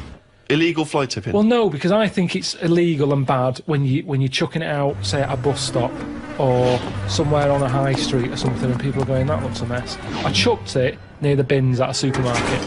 I'd gone out of my way. I thought, where is this not going to be offensive? Why couldn't you just go down the tip? I think I did try the tip. Oh, no, there was a massive queue. There was a massive queue. Laziness, Rick, sorry. A queue at the tip? A massive queue. I Where remember was it this? now. Stretford, that Why was. is there a queue for the tip? Don't know. I remember driving past it and I haven't got time for that. And that's... So don't go on about you couldn't get rid of it. It's because you couldn't be asked to queue up, you lazy bastard.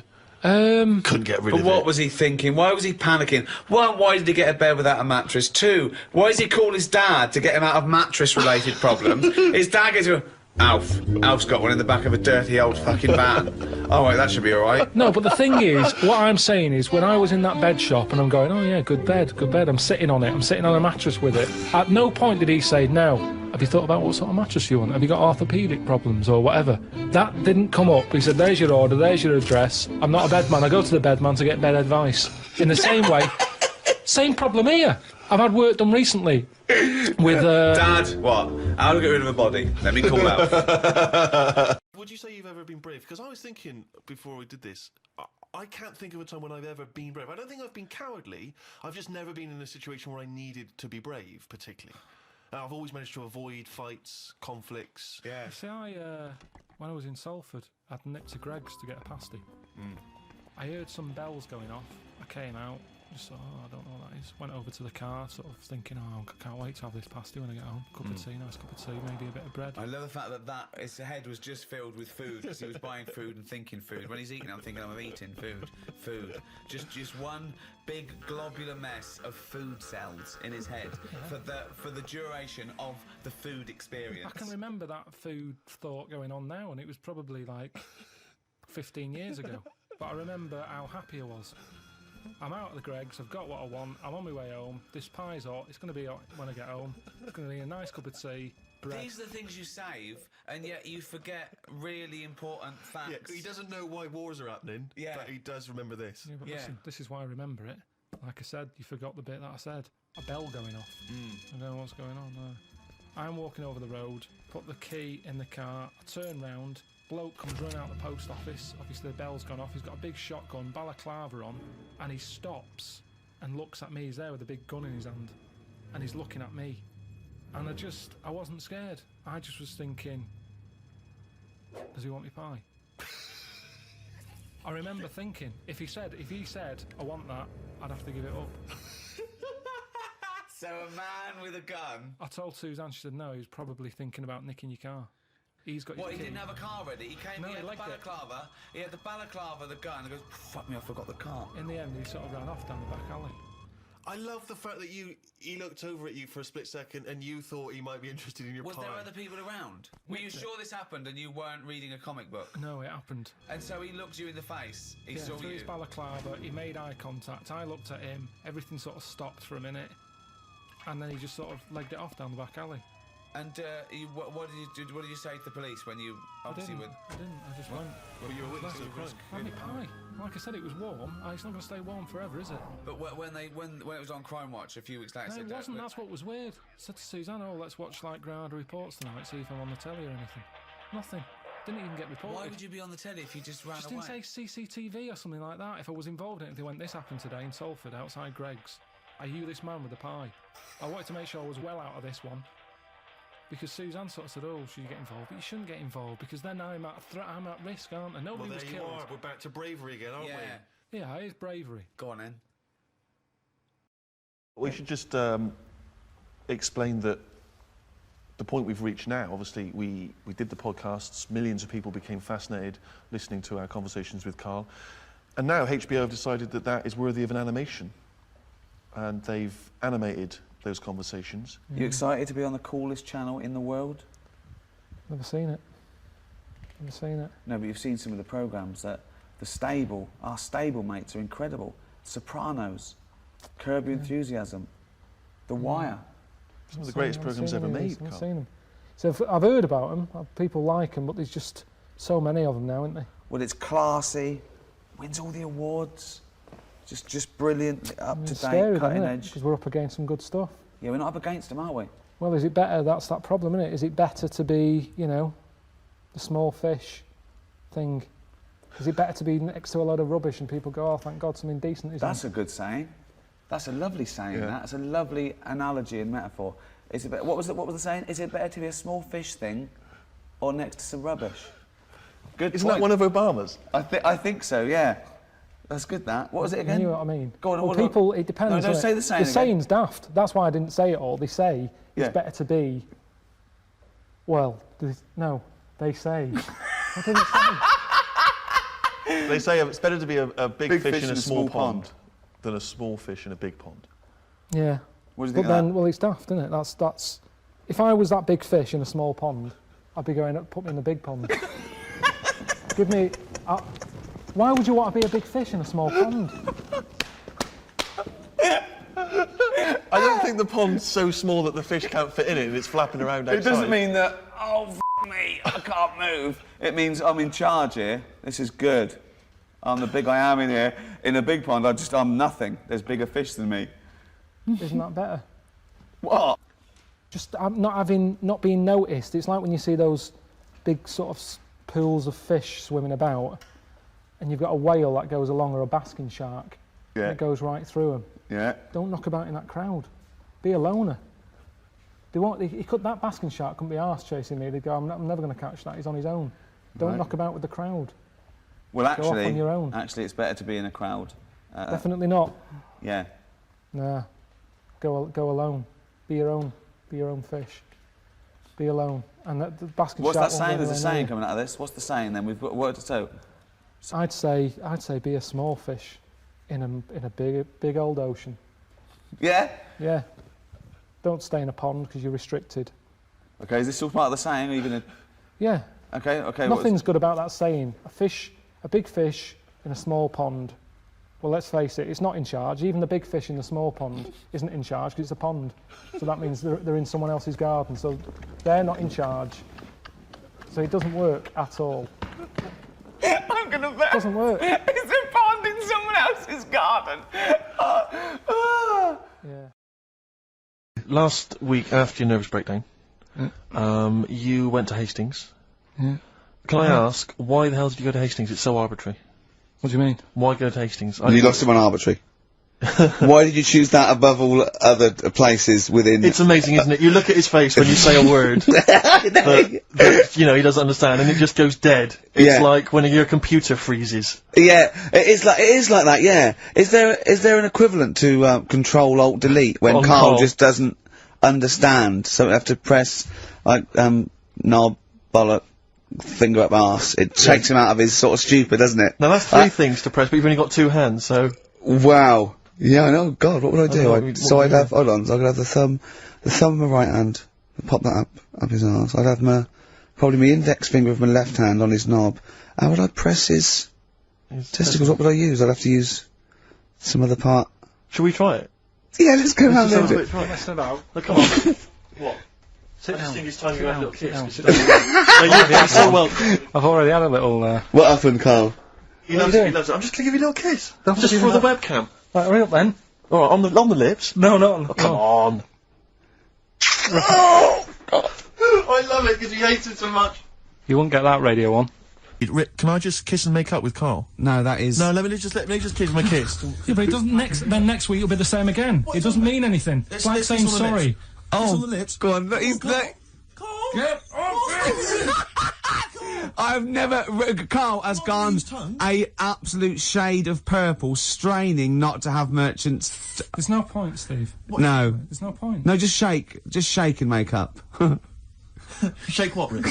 There you go. All friends, sit down. That's lovely, that's a lovely moment. So, can we finish there now? Yeah. What do you mean? What do you mean, can we finish there now? Just play the ads and go. What? No, what are you talking about? We're going to play Jerry Ricky River. Sing it all day. Play that then. Goodness me, Carl, look at you. We haven't got time. Merry Christmas, Carl. Merry Christmas, Carl. Enjoy the champagne. Let's give him a little kiss. Oh, a little kiss. Oh, no, with tongues, it's Christmas.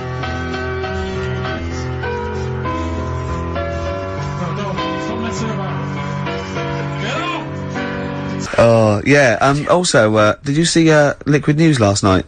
No. What is Liquid News? I don't really watch It's the thing on, Choice, right, and it's, sort of celebrity news, yeah?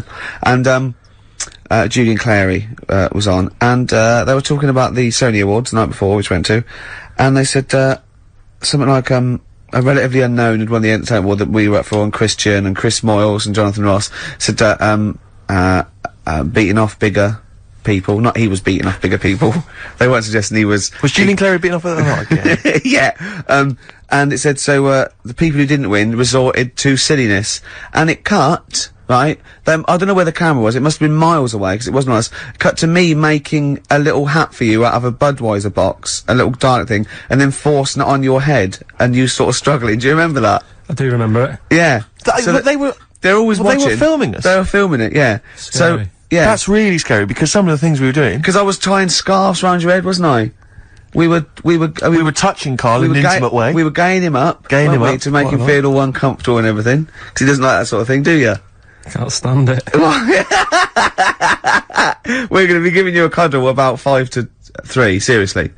Yeah, we are going to... On the way out. And I've got roaming hands. Yeah. Do you know them girls who came up from the radio academy and sort of said, oh, so you're Karl then? Right, yeah. A couple of fans went up to Karl. Just on the way out, I said to him again, I said, look, I'm not gay. Because they were convinced I was. That's because if you remember a couple of weeks ago, we teased Karl that he had to go as Steve's partner, to the BAFTAs, and they really meant partners. You know, after the show, when he was walking home, he was gonna go buy his suit, I actually said, they will ask you. He went, well, what if they say, and as we walk in, Steve Merchant and his boyfriend, Karl, I went, well, they won't say that as you walk in, they might overdub it on the television, so, he's going, well, what about my mates in Manchester? And he said, I'm not going. The risk of someone in Manchester thinking that he was going out with you, mind you, it was probably going, wow, if he was gonna see where you're going with that. If you were gonna be gay, you wouldn't choose Steve, would you? No. Who would you choose if you were gay? If you could go out with any bloke, who would it be? That's a good one. Yeah. That's a good one. He's thought about it before. Go on. No, of course not. No, who would it be? Who, if, you know, if you were gay, what bloke would you go out with? God, probably, Jonathan Ross is alright. You gay! Oh, you fancy Jonathan Ross, you Bender! Oh, Bender! Rossi! Bender. Oh, you've got his number, haven't you? We should get contact. I love you, Jonathan, you! You know, you just mentioned there about, sort of, no knickers and that. Is this gonna be your Auntie Nora? No. Right. It's just, you know, like, the last flat that I lived in, I always had a good view across the road and I could see, it was the hairy... There was the hairy Chinese not kid. hairy Chinese kid, he was just a Chinese kid, actually. Yeah. Because that's rare, isn't it? Hairy Chinese kids, very rare, isn't it? Yeah. There's only one official sighting, isn't there? In one of those shit little magazines that you buy. Yeah, he was running around in his underpants. Sorry, you just swore ironically. I mean, I imagine if there's any newspapers listening, you did that because you're sort of jokey and... Yeah, go on, let's not swear. And there was the old woman who didn't move, she was just sat there reading the book all the time. Who we think possibly died and no one came round for weeks, But, and now I've moved, right? And it was quiet for a bit. I always look at what view I'm getting, right? Looks across and it was just sort of empty, sort of flats ready for people to move in and that, right? Anyway, people are in there now, right? And they've put all the furniture in, but I haven't put any curtains up. Right. So anyway, I'm sort of washing up, just having a look out the window. Right. Girl sort of, wandering about, with no knickers on. Right. With no knickers on? You mean naked? No knickers. Well, she had a bra on. Right, okay. But, she's probably looking for a knicker. So, I thought, oh. And I don't know how long I was looking. No. Right. But anyway, she looks across. Oh, God. I think she spotted me. Yeah. I think, oh, God. I felt really bad. Yeah. I said to Suzanne... Sorry, is this some sort of Peeping Tom confession while the Telegraph are listening? I've no idea. Well, it's not, that's the thing though. Peepington. If I was peeping, she was peeping as well, because she was looking over. Works both ways, doesn't it? Yeah, but yeah, all she could see of you was your bald head. Yeah. No. And your hands moving as you were washing up. And some white-looking substance rotting up. Particularly stubborn stain on this glass. Yeah. Oh, God. Imagine that. Imagine if she looked across. I'm assuming the sink is lower than the window. But didn't she just, like, just cover up or something? Or she looked back and go, oh, you're looking at my funny? Well, the thing I did... What? I thought, just sort of drop me boxer shorts. Because I What? thought... Well, Suzanne said, what are you doing? What are you talking about? What are you talking about? No, just so they can see me cheeks of me. What are you talking about? No, because I thought, if she thinks I'm walking about in the nude as well, then we've both got something out of it. Karl! This sounds like a bad excuse in court. I know. This is... Or the plot of a film on Channel 5. I mean, this is like the doctor who got done, right, for exposing himself to a patient, and then painted that little thing that you look down their throat at pink. Yeah. And go in and go, this is what they saw. yeah. No, so sorry, you immediately, so you were looking at a woman dancing around naked, right? So the only thing you could do was immediately drop your boxer shorts. So she looked across, saw you fully clothed, saw you took your boxer No, she wouldn't have done, because it's sort of just the top half and the sink's at a side angle, so I was sort of looking out. So she wouldn't have seen your trousers then anyway? No, she did. I moved in front of the window. So you then made you actually climbed in front of the window. Oh, this is amazing! So you climbed in front of the window to show off your naked lower half. Suzanne said, "What are you doing?" I bet she did. What are you looking at? I sent you in here to clean up. What are you doing? I'm just taking my trousers down, standing by the window. Why? Because there's a naked woman across the road. What do you think I'm doing, Suzanne? I'm exposing myself while looking at some free funny. Leave it. What's up with you, Suzanne? Leave it then, leave it. Christ. Are we doing Rockbusters? Or Yeah. Oh, she sent you in there to read up on Einstein. She comes in and finds that. Oh, brilliant! Anyway. Wait a minute, can I just get a final question? What did the woman across the way, what happened? What was her I reaction? didn't look again, I just thought, you've seen a bit of action as well, we're both happy. Let's leave it. Brilliant. So were you waddling around like a penguin with your trousers around your ankles? I just was walking about and Suzanne said, "What are you doing?" I said, "I'll explain to you in a bit, but don't look out the window because then it's Excellent. obvious." Then he sees, she calls her husband to look at Karl walking around naked. He goes, "Oh, she's got a... Quick, Suzanne, get him out. There's only one with you can do. Get some more friends. They've gone one more." Anyway. Brilliant. Right, play a record and come back to Rockbusters. And Monkey News. We haven't got enough time. Do Rockbusters. Oh, God almighty. Right, a couple of listeners Karl, what were you saying before we cut you off? Yeah, it's just that, you know, you had the girls in and that, and it reminded me, I was talking to Steve in a week. Yeah. I think it's, when people were talking about going to string fellas and that, yeah. I was talking about seeing naked people. No, yes, I asked him, I said, when he used to watch, say, he accidentally flicked on the BBC Two and some ballet was on, would his eye ever been drawn to maybe the gentleman's lower regions rather than the ladies'? The gentleman's package? Yeah, would your eyes ever be accidentally drawn to that and you couldn't resist it? And you said yes. Yeah, because, right, Oh, and I don't think I'm Oh dear. Well, go on, I mean, fair enough. No, right. I'm always looking at the beautiful ladies, but fair enough. Yeah. No, go on. But, right. Have you ever looked at Wayne Sleep's testicles? I went out. Have you ever looked at Wayne Sleep's penis and testicles? I went out on a night out, right? And it was it got to some point in the night where two women and two fellas got on the stage. Right. Right? Started stripping off. Yes. Yeah. Just what, members of the audience? No, I think they were, like, part of the act. Right? Right. And, what was it, panto? They downed, the fellas had, like, their undies on, and the girls just had their knickers on. Yeah. Right? And, sounds pretty erotic at the moment. Go on.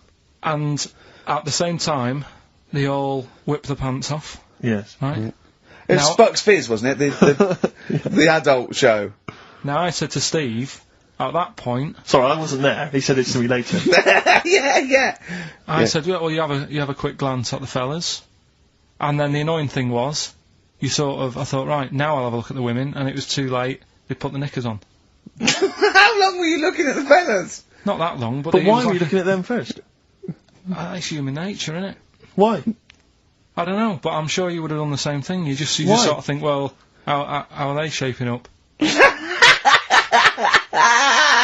So it's a comparative test.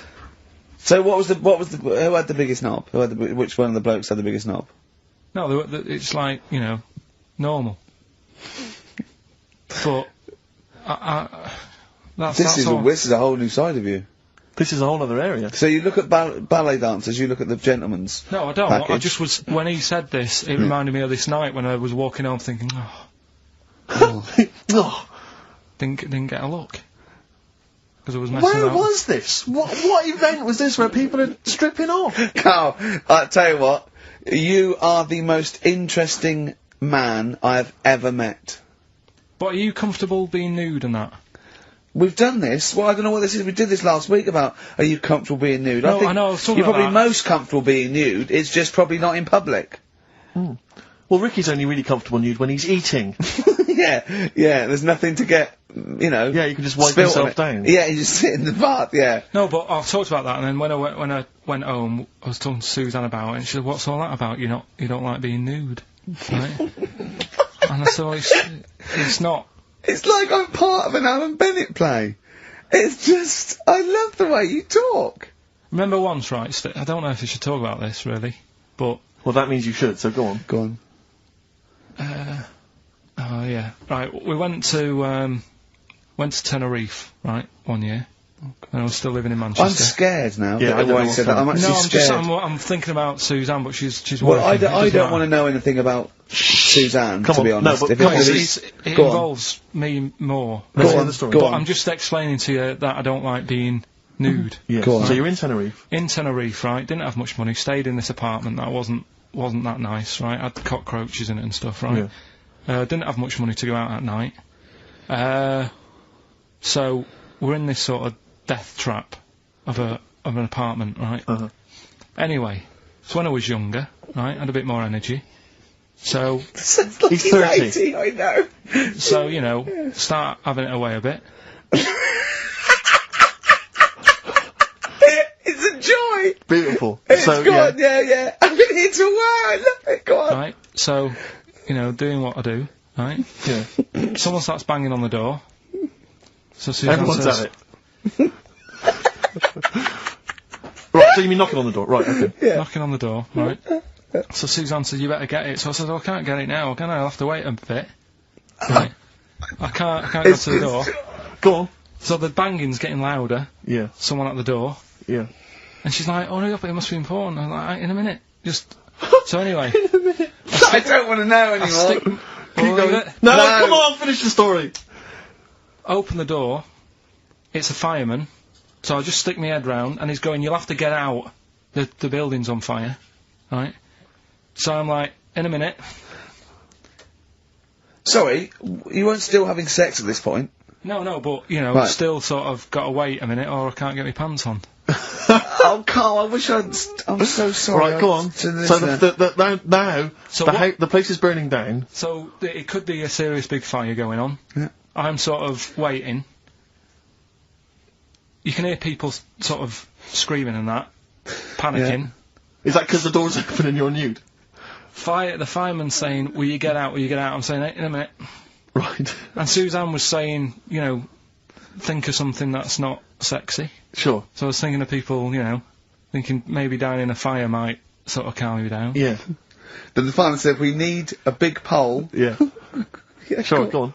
But what I'm saying is, that, to me, I wouldn't have wanted to go out and be safe over, do you know what I mean, over being naked. I don't like walking about without on. So what I'm saying is, even if that fire... I love the idea of everyone huddled in there with all the firemen. It just, the camera's pans along and there's Carl. Yeah, a local news report. Naked. With still But would standing proud. you have gone out, we're now on... But why do I have to go out with now on? I just grab a pair of jeans. Alright, but you just, you know... What? There's a fire, Carl! Yeah, but See, not everyone looks at men's packets. That's only you, remember. Most of the other firemen wouldn't be going, "Oh, look at him." But what I'm interested in is he's how pleased long... to see us. Carl, how long did it take? And did the thought of dying in a fire help? After a bit, but the fireman sort of had a go at me. What do you mean? Well, he wasn't happy that I was dawdling. Well, to be fair... But what can you do? Answers on a postcard. To the usual address, XFM, care of Leicester Square. Well, let's just get these right. No, let's play a record, let's have Rockbusters and Monkey News. We don't have time for afterwards. Monkey News. We'll squeeze them in. Wow.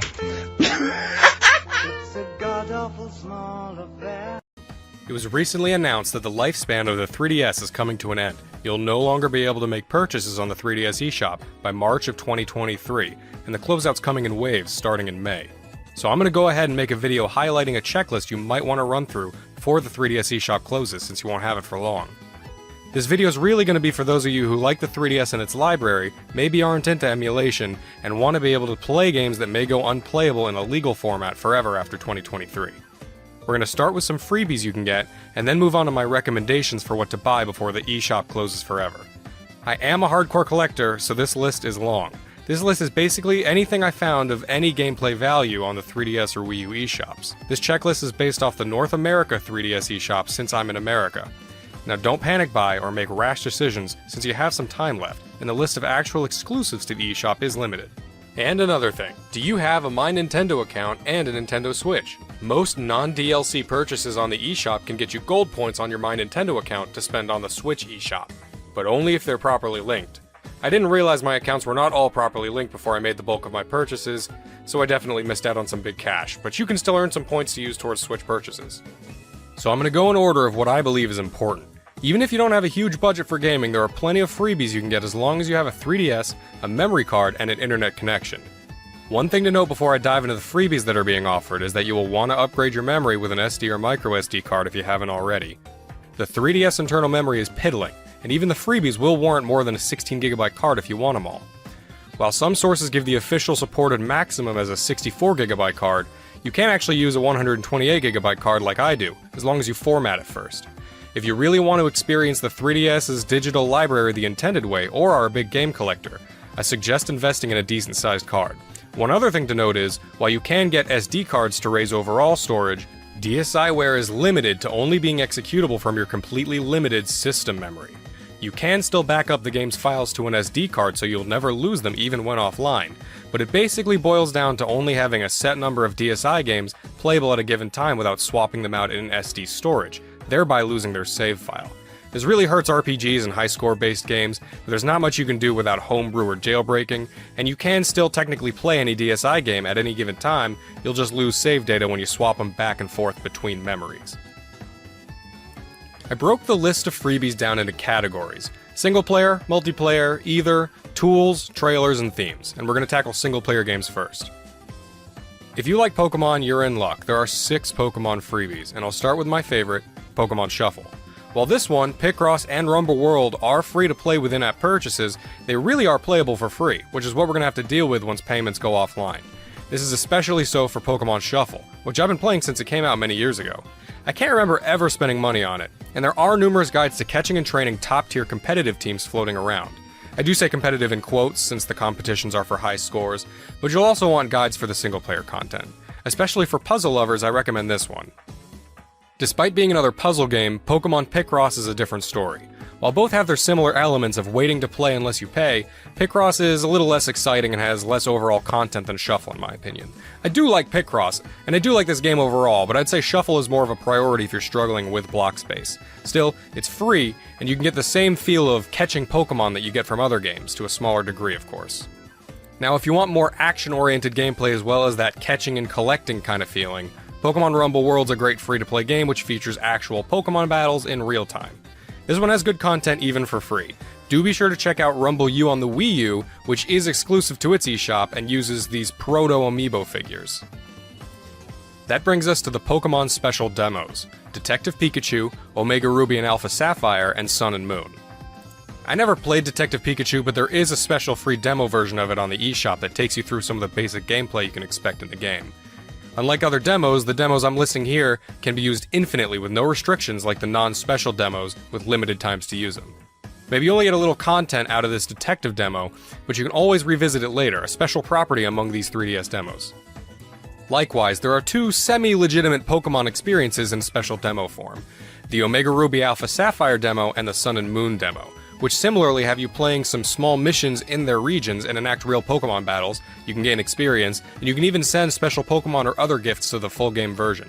Nothing spectacular of course, but an unlimited use demo that lets you experience Pokemon and can interact with their full counterparts is worth downloading if you can stomach their high storage usage.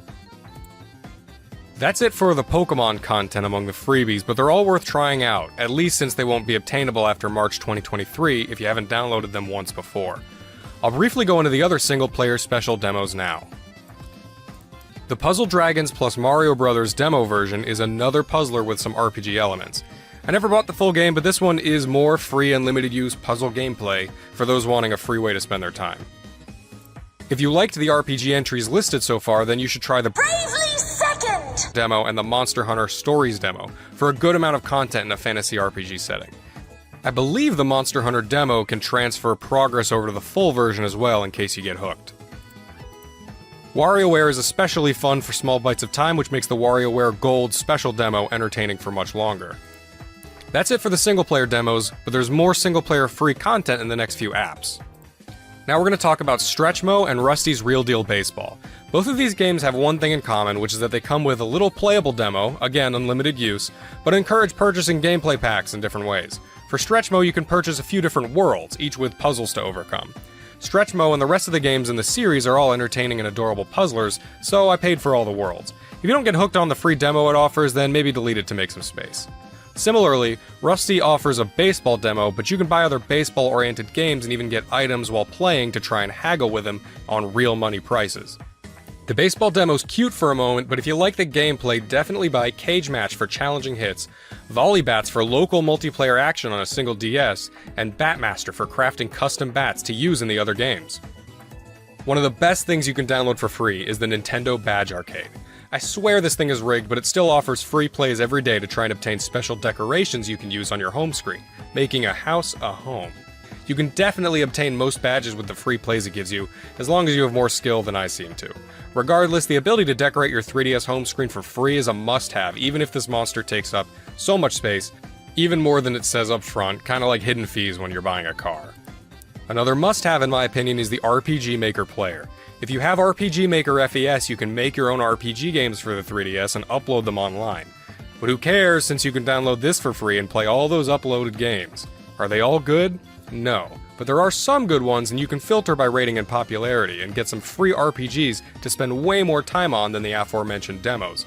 If you enjoy RPGs, or even visual novels and puzzle adventures, you gotta get this one and stockpile up to 16 free games.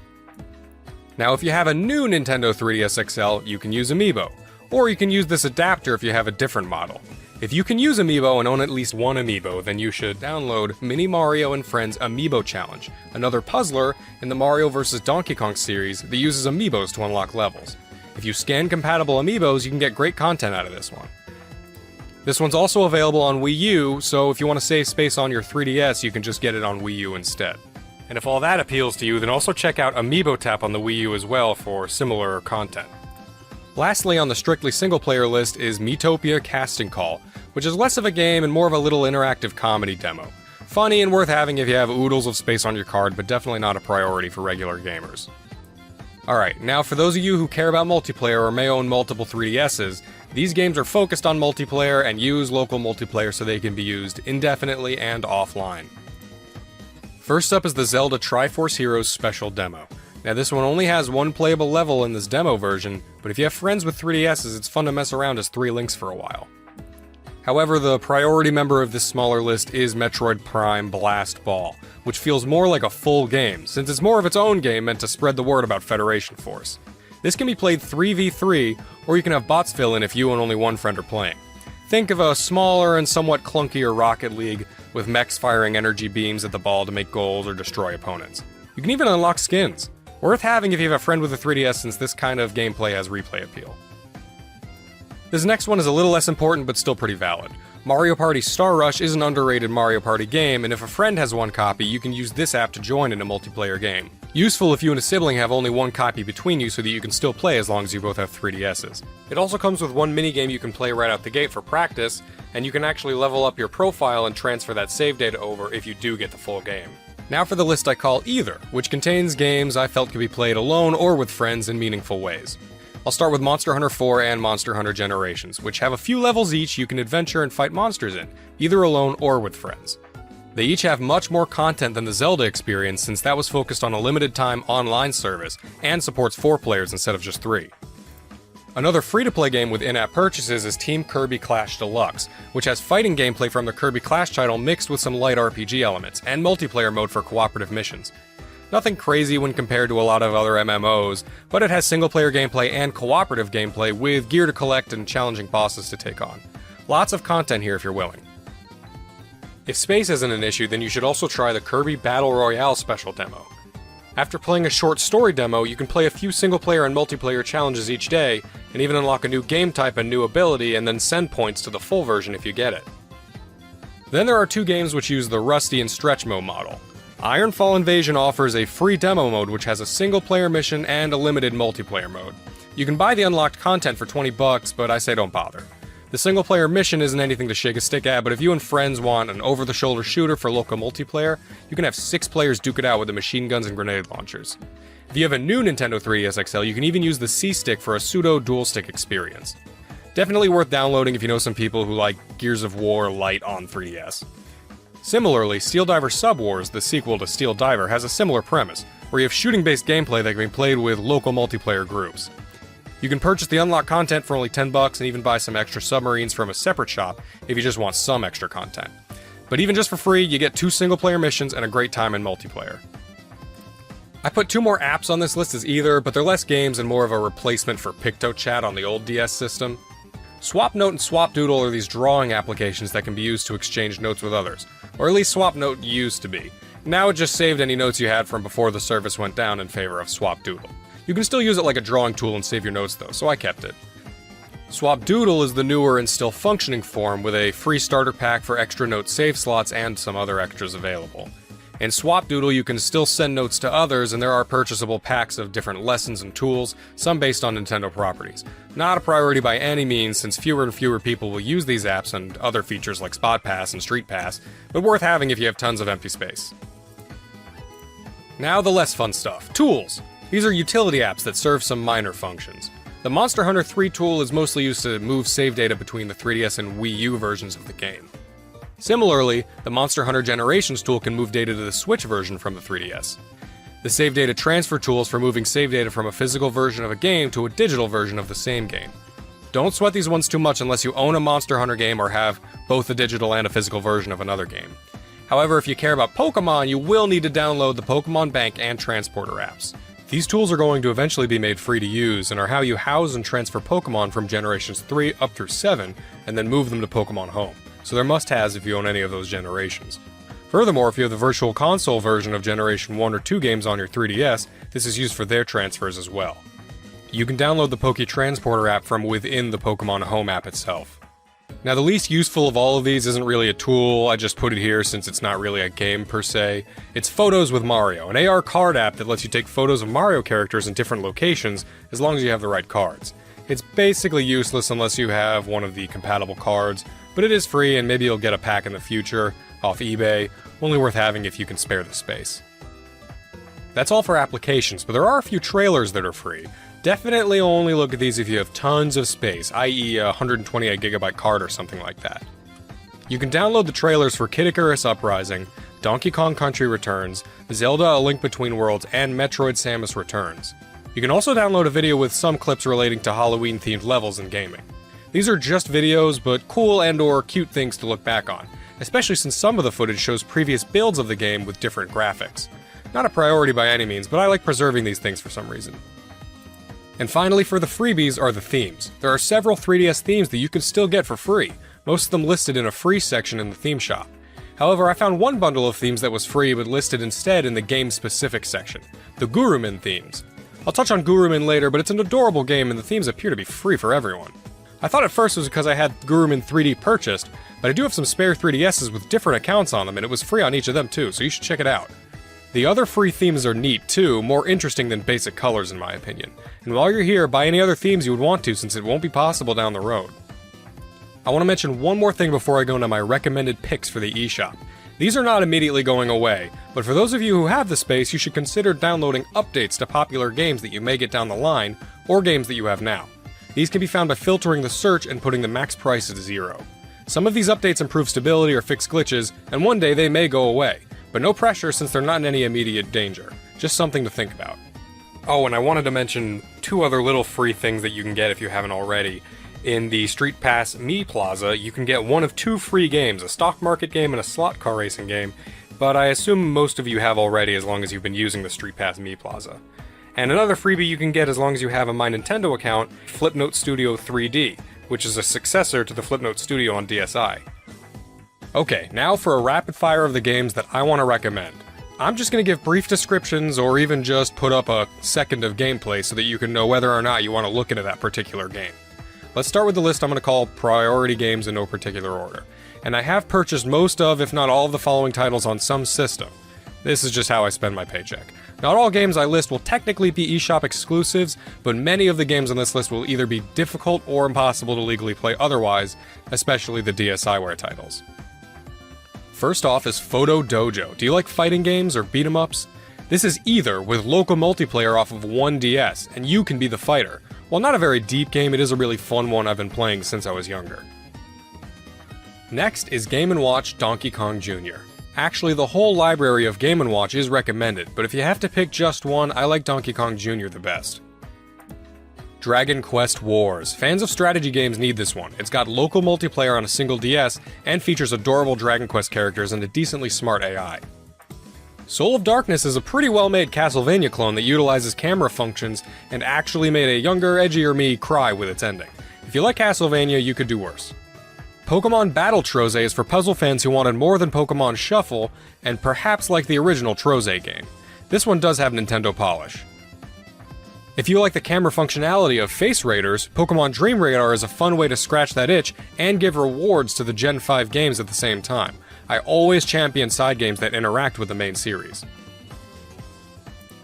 I'm going to go ahead and recommend the entire Level 5 eShop exclusive lineup, but the best are definitely Crimson Shroud, Attack of the Friday Monsters, and Liberation Maiden, as I'm sure you've seen in the other eShop videos. There's a reason these are on everyone's lists. Pocket Card Jockey is also on everyone's list for the eShop grabs. This game has the Game Freak touch for sure. If you're a retro fan, you'll be looking at the Virtual Console games, and you should.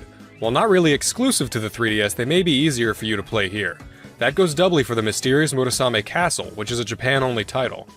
This is pretty much the only way a Westerner can play this game without emulation, and is very good for an early Famicom game. Similarly, check out Earthbound Beginnings, which was a Famicom game released with an English patch here on the Wii U.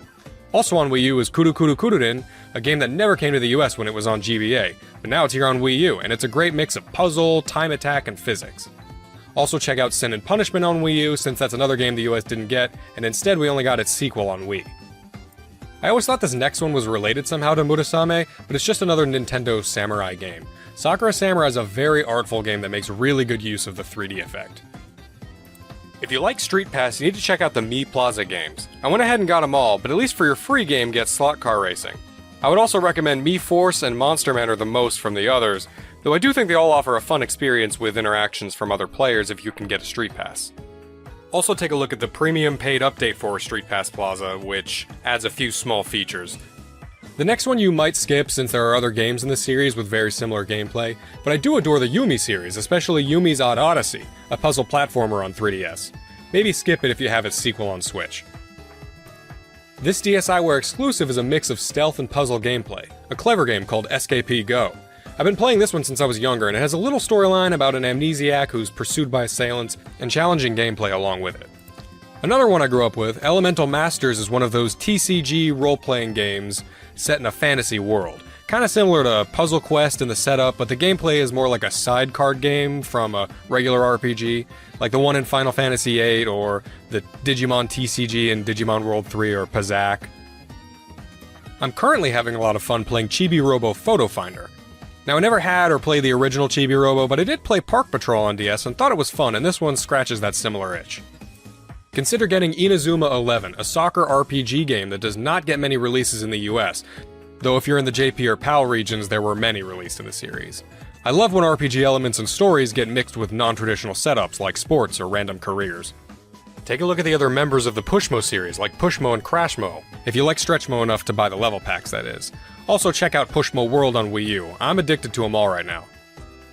Also, if you do care about Pokemon, then grab the Game Boy and Game Boy Color Virtual Console versions, since they have connectivity with the other games, as I mentioned before. Long story short, this is the only legit way to transfer Gen 1 and Gen 2 originating Pokemon up to the new games. It's also one of the only legit ways to shiny hunt Celebi, since Crystal comes with the special Celebi event preloaded. If you like the BlazBlue series, consider the DSiWare game BlazBlue, or the 3DS game BlazBlue Clone Phantasma. Neither's amazing, but still decent side games for lovers of the BlazBlue story, or already own a game like X-Blaze Code Embryo on PS3 for the story. And go ahead and look at Pro Jumper and Radio Hammer while you're on the Arxis and Axis pages in the eShop. Birds and Beans and Paper Airplane Chase are WarioWare micro games for sure, emphasis on micro, but both have addicting high score-based gameplay. Birds and Beans has an unlockable second mode, and Airplane Chase has single DS multiplayer mode. A similar title, Spotto has simple gameplay, but physics-based games are always a treat. If you own or care about Smash Bros. On Wii U, you can get this cheap app to use your 3DS as a controller for the Wii U version. Touch Battle Tank Tag Combat and Tank Troopers are the two better tank-based games I've found, though Tanks vs. Ants looks decent. If you only get one, I recommend Tank Troopers, since Touch Battle Tank Tag Combat, that is a mouthful, needs a second copy to play multiplayer, while Tank Troopers can use download play. 80s Overdrive is a classic retro racer that reminds me of Victory Run or Final Lap Twin, and you guys know I love Final Lap Twin. It does lack an open world to explore like Final Lap Twin, but the racing feels nice and the upgrade system helps with that RPG feel. Another similar title is Gotcha Racing, which has a similar mechanic, but a vastly different, cutesier art style. Take your pick, they're both fun to play. There are 3 Kirby games that are kind of leaving with the eShop. Kirby Fighters Deluxe, DDD's Drum Dash Deluxe, and Kirby's Blowout Blast. All this alliteration. These are expansions upon minigames from the mainline titles, and are all fun. I do like the multiplayer fighting aspect of Fighters Deluxe, but the gameplay gets reused in the free-to-play Team Kirby Clash as mentioned before. Blowout Blast is a well-made 3D platforming action game, and DDD's Drum Dash is a rhythm game that somehow reminds me of some of the bonus stages in Klonoa on GBA. All are worth getting in my opinion since they have that Nintendo polish. This is the part of the video where I realized it was going to take way too long to capture all of the 3DS footage manually like I've been doing, and I wasn't experienced enough to edit it all together and keystone it correctly. So from here on out, we're mostly going to be looking at the 3DS eShop listings and other very small clips, and I might have to cut some things down. But we're going to get all the names out there of the games that I think are important. Another rhythm platformer everyone's talking about is Harmonite, which I personally think may be a little overhyped, but I still think it's a great game, and it's a shame it's going away. Take a look at Maestro Green Grove as well if you have the system storage to spare. There are a lot of good shoot-'em-ups that will be going away. Karis, the Beast of Re-Eden is not an amazing game, but is based on a Japan-only shoot-'em-up that we didn't get here, and I love it when games get this import treatment years later. Another game to get a similar import was Rekka, which is an astoundingly hard and fast-paced game. The Turvy Strike Back is a unique game in which you turn the DS upside down to play, and has single DS multiplayer mode. Can you tell yet that I love single DS multiplayer mode as a feature? I really liked Advance Wars back in the day too. Galaxy Saver is another well-made shoot-'em-up which does have local wireless play, though 2 copies are needed. Still, single player is worth its price tag. Nano Assault DX is another one I've had for a while and gives a unique spin on the genre and has good 3DS effects, for those who actually care. Also check out the litany of shoot-'em-ups under the GG label. Search for the publisher Good Vision Corporation, as most are well made. They're pretty cheap, though they lack all the extras, modes, and pizzazz of some other titles. Still, cheap and fun for most games under this label, and they're not just shoot-'em-ups. Also take a look at Kokuga, Chain Blaster, and Steel Empire. And while not really a shoot-'em-up, Affordable Space Adventures on the Wii U is a great game with co-op gameplay, flying a ship around dangerous space. Though you can get this next action-adventure title on other systems like the PSP, the 3DS version of Gurumin 3D does have a unique feature in the 3D visuals, something which can be said of any game ported here, but Gurumin is also a terrific and cheap game which often goes on sale. Fans of puzzle and adventure visual novels should try out the Parascientific Escape series and Cold Case Investigations Distant Memories. I loved 999 on DS, and these help scratch that itch when I'm on the go. For golf lovers, especially those who like golf games with mild RPG elements like I do, look at Fun Mini Golf Touch, as it's cheap and has plenty of unlockable options and upgrades. Also look at Let's Golf 3D and True Swing Golf Express for similar features. Here's an odd one, I don't know how to classify this. Alien on the Run is kind of an action game that has a weird but comical premise with fun gameplay and a pretty cheap cost. I'd be remiss if I didn't mention the Mario vs. Donkey Kong games we're losing. I loved the original Mario vs. Donkey Kong on GBA as a kid, and also played a bunch of Donkey Kong 94. Minis March Again features a Lemming-style gameplay and has a level editor adding replay value. Minis on the Move brings the series into a 3D space and has unlockables as well as over 200 stages. Tipping Stars is slightly expensive for this list at $20, but you get a Wii U copy as well. The aforementioned Amiibo Challenge is part of this series, but like I said, it's free as long as you have an amiibo that works with it already. One thing to note about Tipping Stars is, unless they patch it before the shop goes down, you can't actually unlock everything in the game. There was an unlock feature in there based on the Miiverse, which is now offline, so you have to pick what you buy in the shop. Kinda sucks, but maybe they'll fix it. Either way, it's still worth grabbing for the single-player content. Now, if you're a fan of puzzle games and Dr. Mario, take a look at Dr. Mario Express for a cheap way to play the original game, or snag Dr. Mario Miracle Cure for extra gameplay modes. And then also check out Dr. Luigi on the Wii U. I never got into this series until now, but the mix of action and tower defense in the Dylan series is interesting. The third game is quite expensive at $40, but is probably the best of the three. Still, they're all good and going to be gone forever until further notice. Die-hard fans of the WarioWare series should get WarioWare Snapped. This one uses the camera as its sole control scheme, like the Kinect, to mix results. Even though it's short and maybe a tad off-kilter, it's truly got the spirit of WarioWare, and like the other titles, even messing up on it's funny. Similarly, Face Pilot is like Pilot Wings, but with your face as the controls, and probably controls better than the Kinect. Alright, so now I'm going to go into a long list of RPGs. Action RPGs, traditional JRPGs, and everything in between, since there are so many on the eShop, and I just can't stop buying them for some reason. Many of these go on sale frequently, and I'm a sucker for RPGs and would recommend any of these, really. Naturally, you're liable to pick one or two from the list, and you can't go wrong. Okay. Xenonia, Ash, Machine Knight, Infinite Dunamis, Cronus Arc, Alphadia, As Divine Cross, Unlucky Mage, Brave Dungeon, Cristorino, Journey to Crazia, Legna Tactica, The Abyss Quartet, The Witch and Hero series, The X-Cave Trilogy, The Legend of Dark Witch series, Demon King Box, Bonds of the Skies, Dragon Sinker, Faerun, Crystal Adventure, Kingdom's Item Shop, Adventure Bar Story, Adventure Labyrinth Story, Symphony of Eternity, Dragon Lapis, Crystal Monsters, Pick Dun 2, The River City series, Weapon Shop de Omasei, Absolute Baseball, Ikachan, The Keep, the Denpa Men series. Now, I don't regret buying any of these, and I am being completely honest, though I'm a bit of a collecting nut. If a bunch of random names being thrown out at you didn't grab your attention, then at least please look at Weapon Shop de Omasei and the Denpa Men games. Weapon Shop de Omasei is a comedic rhythm RPG game about being the guy who forges weapons for traditional RPG characters. This one is a funny one to play right after playing one of the traditional JRPGs off this list. The Denpa Men is a great one where you can use the camera to capture little flying green screen technicians and form a dungeon-going party. Also, I want to mention Unchained Blades here. It is on the PSP, but we all know about the PSP shop, so maybe grab it here since it's a great dungeon crawler in first person with huge battles. Okay, cool. I'm gonna take a break from the RPGs. Here are some other mentions. Xscape is a sequel to a Japan-only shooter which pushed graphical limits back in the day on the Game Boy. This one isn't pushing any limits now, but it reminds me a lot of Red Alarm on the Virtual Boy in like a good way, so you should check it out if you like those. It's also very Star Foxy. Sky Piece is a game about boarding in the sky and getting high scores. It's pretty addicting. Super Strike Beach Volleyball is a cute little volleyball game, and I know that doesn't sound mega interesting, but I swear I love these simple little games as a break in between serious games.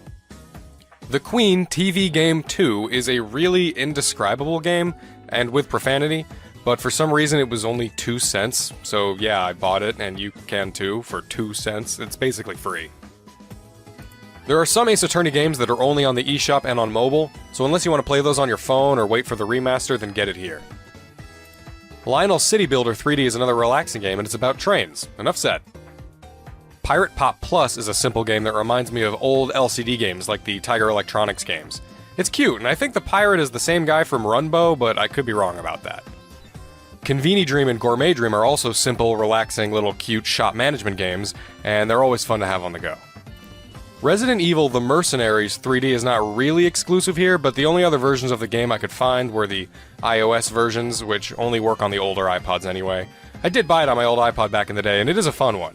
So yeah, it may as well be exclusive to the eShop, and this version does have 3D capabilities anyway.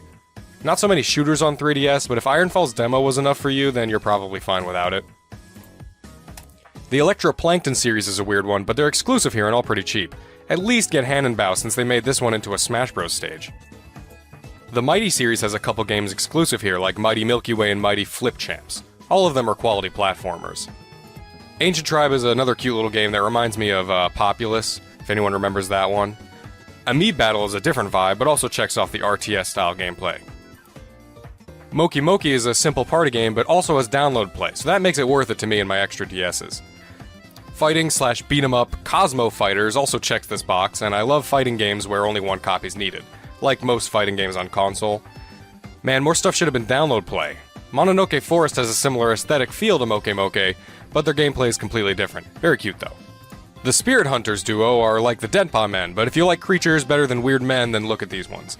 After Zoom is a similar concept, but the art's probably somewhere between Spirit Hunters quality and Denpa Men quality, which I didn't really like the Spirit Hunters creatures personally. Animal Puzzle Adventure actually got my attention for having a unique puzzle style. Another great puzzler is Banana Bliss Jungle Puzzles, which has you competing with your previous times and looking for hidden bonuses while trying to math out some platforming puzzles. Zombie Panic in Wonderland DX is a deluxe version of a WiiWare title, so if you're feeling salty that you missed some of the stuff on the last Nintendo Shop's death, you can save this one on the second go-around. A comical shooter that reminds me of Wild Guns and has good music. Another zombie game I like is Undead Storm Nightmare, which is a top-down shooter with download co-op. I love these kinds of games now more than ever. You should also check out Zombie Incident, and while you're on the Colavier publisher page, look at Words Up Academy, Monster Combined Tower Defense, Comic Workshop 2, and their aquarium games Deep Sea Creatures and My Aquarium 7 Oceans. This publisher has a lot of cute games, which I'm kind of a sucker for. Puzzle Labyrinth is a great first-person puzzler. Dot Eater's another first-person style game, but instead of puzzles, you basically become a first-person time-traveling Pac-Man. Other puzzlers I want to mention are Snapdots, Spin 6, Number Battle, Trajectile, Quetzal's Corridors, and Lincoln Launch. The Virtual Console version of Super Mario Bros. Advance 4 Super Mario Bros. 3 contains the e-reader DLC that never got released here otherwise, so if you like Mario, you should check it out. You may also want to check out Pokédex 3D Pro if you're a die-hard Pokemon fan, though it's a little pricey for what it is. It does have some quiz games to check your knowledge. And to wrap it up, here's a rapid fire of some smaller titles I still want people to check out before they fade into the past and obscurity. A Kappa's Trail, Luxley, Clash of Elementalists, Rhythm Heaven Megamix, Groove Heaven, The Usagi Duo, The Lost Town Duo, Sadame, Castle of Magic, Arrow Porter, Starship Damray, Gata Protectors, Defense of the Middle Kingdom, Dairojo Samurai Defense, Chronos Twins, Petit Novel Harvest December, Swords and Darkness, Grinsia, Creeping Terror, the Silver Falls games, which are apparently getting new releases soon, Fragrance Story, in case you didn't get a physical copy recently, Hazumi, Butterfly, Inchworm Animation 2, Amita's Path, Space Lift Danger Panic, Color Zen and Color Zen Kids, BitBoy Arcade and Puzzle Box Setup, Dress to Play Magic Bubbles, Escape Vector, Fluidity Spin Cycle, Crazy Construction, Cube Tactics, Pyramids, Ambition of the Slimes, Drancia Saga, Alchemic Dungeons, Jet Rocket 2, Siesta Fiesta, Bomb Monkey, Tokyo Crash Mobs, Art of Balance Touch, Gangstar 2, Flipper 2, Zoo Frenzy, Candle Root, Wizard Defenders, Flip the Core, Flametail, Metal Torrent, Penguin Patrol, Aura Aura Climber, Smile Basic, Kersploosh, and Castle Conqueror Heroes. And that was the end of the list of specific titles. Whew! You should also check out specific publishers that you care about and see if anything strikes your fancy. Also check out the Virtual Consoles and 3D Classics, as well as the GG series for short, cheap arcade action. And finally, check for DLC. If you care about any DLC, such as the Fire Emblem DLC, get it while you can. I'll list some of the popular games that have DLC that you can buy. Fire Emblem Awakening, Fire Emblem Fates, that's the kicker right there unless you have the expensive special edition, and Fire Emblem Echoes. Senran Kagura 2, it has an extra playable character you can buy. The Monster Hunter games, they all have free little updates and extras. Persona Q. Super Smash Bros. Get all the characters. Theatrhythm. You can get some songs that you really should have gotten with the base game for the same price as an actual iTunes song. The Shin Megami Tensei games. Bravely Default. Mario Golf World Tour. Fantasy Life. The Harvest Moon series. The Etrian Odyssey series. Culdcept Revolt. RPG Maker FES. You can get some extra resources to build with. Hyrule Warriors Legends. And 7th Dragon 3 Code VFD. Alright, awesome. That's my huge, way too long checklist for the eShop before it closes. I know it was a long video, but you have to be thorough and complete when something like the finality of a closing bank of games happens. Thanks for watching, and I hope something on this litany of things educated you or helped inform you on what you want to get before it closes. If you have any comments or questions, I will definitely be in the comments on this one since this is my biggest project and my first scripted video on the channel, and want feedback and to hear your picks in case I missed a big one. I'd be excited to hear about another one I can get before it's gone, so please share. Also, I want to mention that a lot of these games do go on sale, so maybe stock up on your credit and then wait until the last possible moment and grab anything that's on sale. Alright, thanks for watching. Welcome to the 67th Annual Golden Globe Awards. And now please welcome your host for the evening, ladies and gentlemen, Ricky Gervais. I want to do a proper job this time. I don't think I went far enough. Obviously not, because they invited me back. So I'm going to do it again, do a proper job, and I guarantee they will not invite me back. I honestly can't wait to do it. I'm going to go out there, guns blazing, like it's the end of the world. Just looking at all the faces here reminds me of some of the great work that's been done this year by cosmetic surgeons. The 7 wonders of the world. Truly mankind's greatest achievements. But there is one man who sees them differently. Are they the oldest thing on the world? They're not the oldest thing on the world. If that was on my road, the council would go, get that down. It's a death trap. I'm going to mention Idiot Abroad on Science. I'm going to mention the Ricky Gervais Show returning on HBO. I'm going to mention that I'm in the Muppet movie, Wind in the Willows. Steve's got a fridge freezer for sale. Any single women? Not necessarily single. Not necessarily single. Yeah. He's gonna steal Angelina away from Brad. Oh. Oh, I wouldn't want to be Brad when this guy walks in the room. Well, see, if I was her, I'd rent another baby then, rather than... Because what would come out? You and her. What do you mean, what would come out? Jesus. Something magnificent. That would be on the Science Channel. I've had a couple. I'm not going to lie to you. Now listen up. I'm not going to do this again anyway. I want to do either such a bad job, I'm not invited back, or such a good job that I don't want to do it again. I'd like to say, you know, I'm better second time around, so I should leave it there if I do a good job or a bad job. I mean, but who knows? I mean, it's once a year and it's so much fun. It's an honour to be here in a room full of what I consider to be the most important people on the planet. Actors. They're just better than ordinary people, aren't An Idiot Abroad. Coming this January to Science Channel. An Idiot Abroad is a game changer for us. It's smart, has genuine information about culture and the wonders of the world, and it brings humor to our network. The 8-episode docuseries follows the grandest practical joke turned social experiment we've seen in a very long time.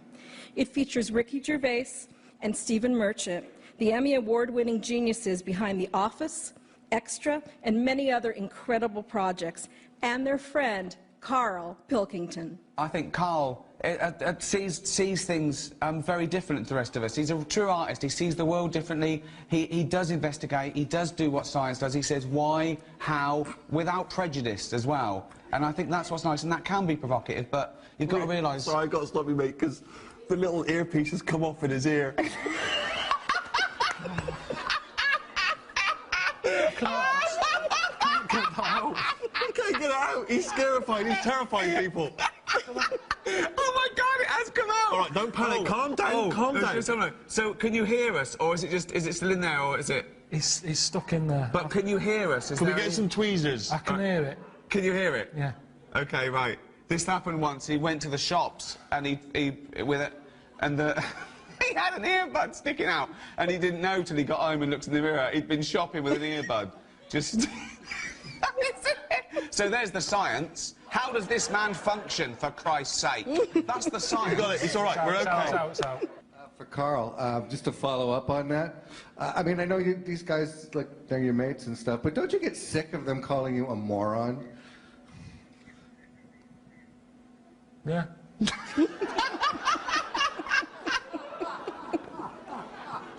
Do you think of yourself as a moron? Does my head in.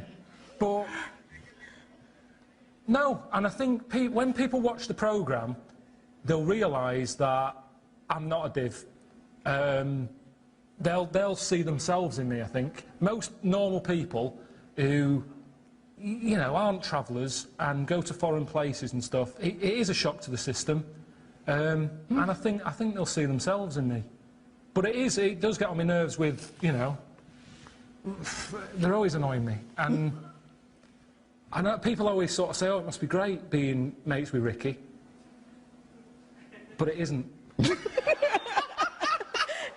I'll tell you what it's like. It's like when you get a dog and it seems like a good idea at the time, doesn't it? You go, oh, it'd be great to have a dog around the house, and then you realise it's a pain in the arse and it's shitting everywhere. But everyone's going, oh, what a cute dog. The people who come round love that dog, but they don't know what it's like, the ins and outs of having that dog. And that's what it's like having him as a mate. So he was kidnapped without realising. Two men appeared, put a bag over his head and dragged him into the back of a van. That was a highlight for you, wasn't it? Yeah. And he thought it was real.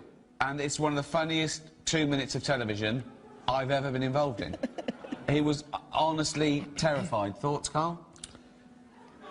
I was properly terrified.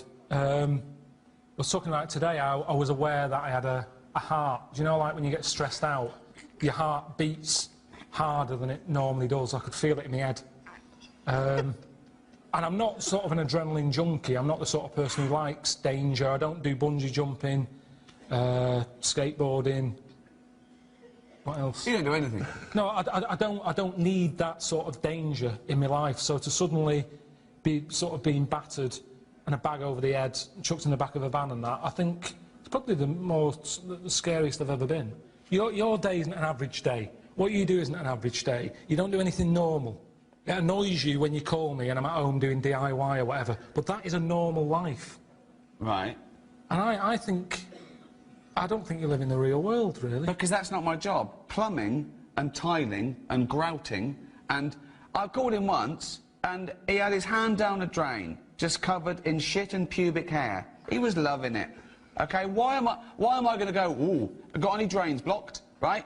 I earn more than a drain cleaner, so why would I do it myself when I can hire a drain cleaner? He's embarrassed by doing this. I love him. I love his attitude. He's great. I can't believe we found this man who is never going to be touched and ruined by fame, right? It's not even about that. What? I don't understand why you're happy to hand over a load of money when it's something you can do yourself. It doesn't matter how much you earn. Because I'm busy. I'm busy. I'm doing this. You're not busy all the time. I've seen you. You leave the office with him at 3:30, but you'd still get someone in to clear the shit out of your brains. Because we're intense, we work for 3 hours, and we're geniuses. They said it earlier. They said that. We're geniuses. Einstein didn't put his hand down bogs. Can I just ask, the person who asked the question, I couldn't hear your name because there's a lot of noise and delay and everything. Do you put your hand down the drain and clear your own shit out, or do you pay for someone to do it? I know the answer. What was the answer? She calls her managers, or the maintenance people. She does not do it. Manager? Apartment manager. Like her building manager, not the bloke who's her boss at work.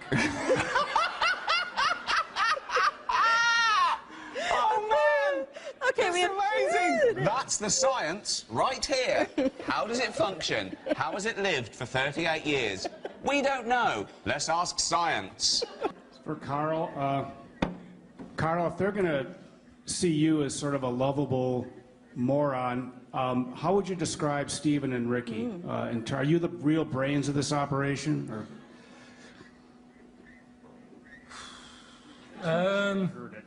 I've always described Steve as weird. That hasn't changed in the 7 years I've known you. What? Why is he weird?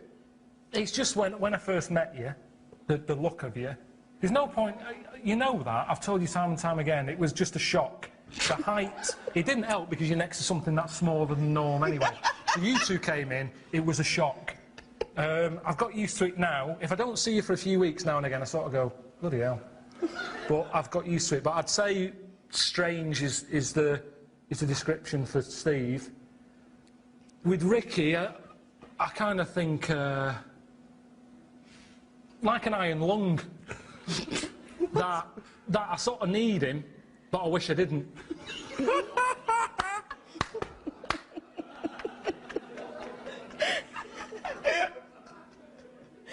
Ricky, Karl, Steve, thank you so much for being here today. An Idiot Abroad, coming this January to Science Channel.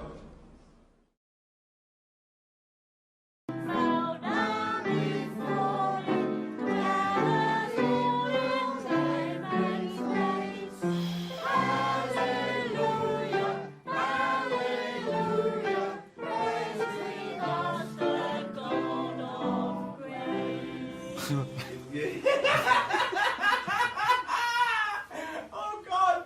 Oh God! Fuck. It's really good, David. It's really good. Oh, Karl doesn't laugh at anything. It's like a laugh. Right, okay. Right. Right, do you want to go out? Sorry, I don't know if I could do this. Fucking hell, she's looking good. See how Christian she is with a couple of these down her fucking neck.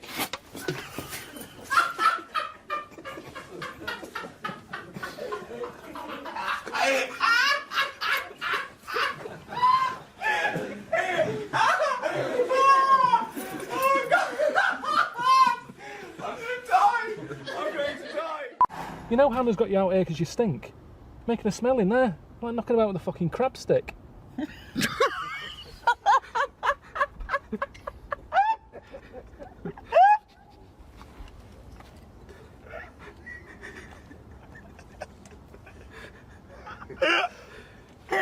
Oh. Worst style ever. Well, whose head is it? My head. Yeah, it's yours. I've got to look at it. That's what he says as well. He says it's not just the hair, it's the head. Completely round, egg-like thing with a V on it, a little strange face, gimp face, and then...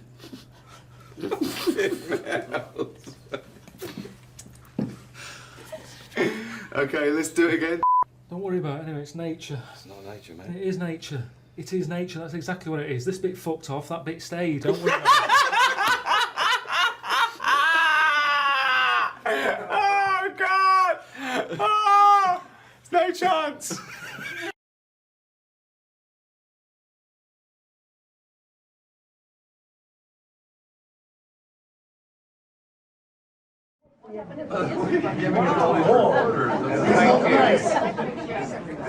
This is a new religion I started. I didn't tell you about it.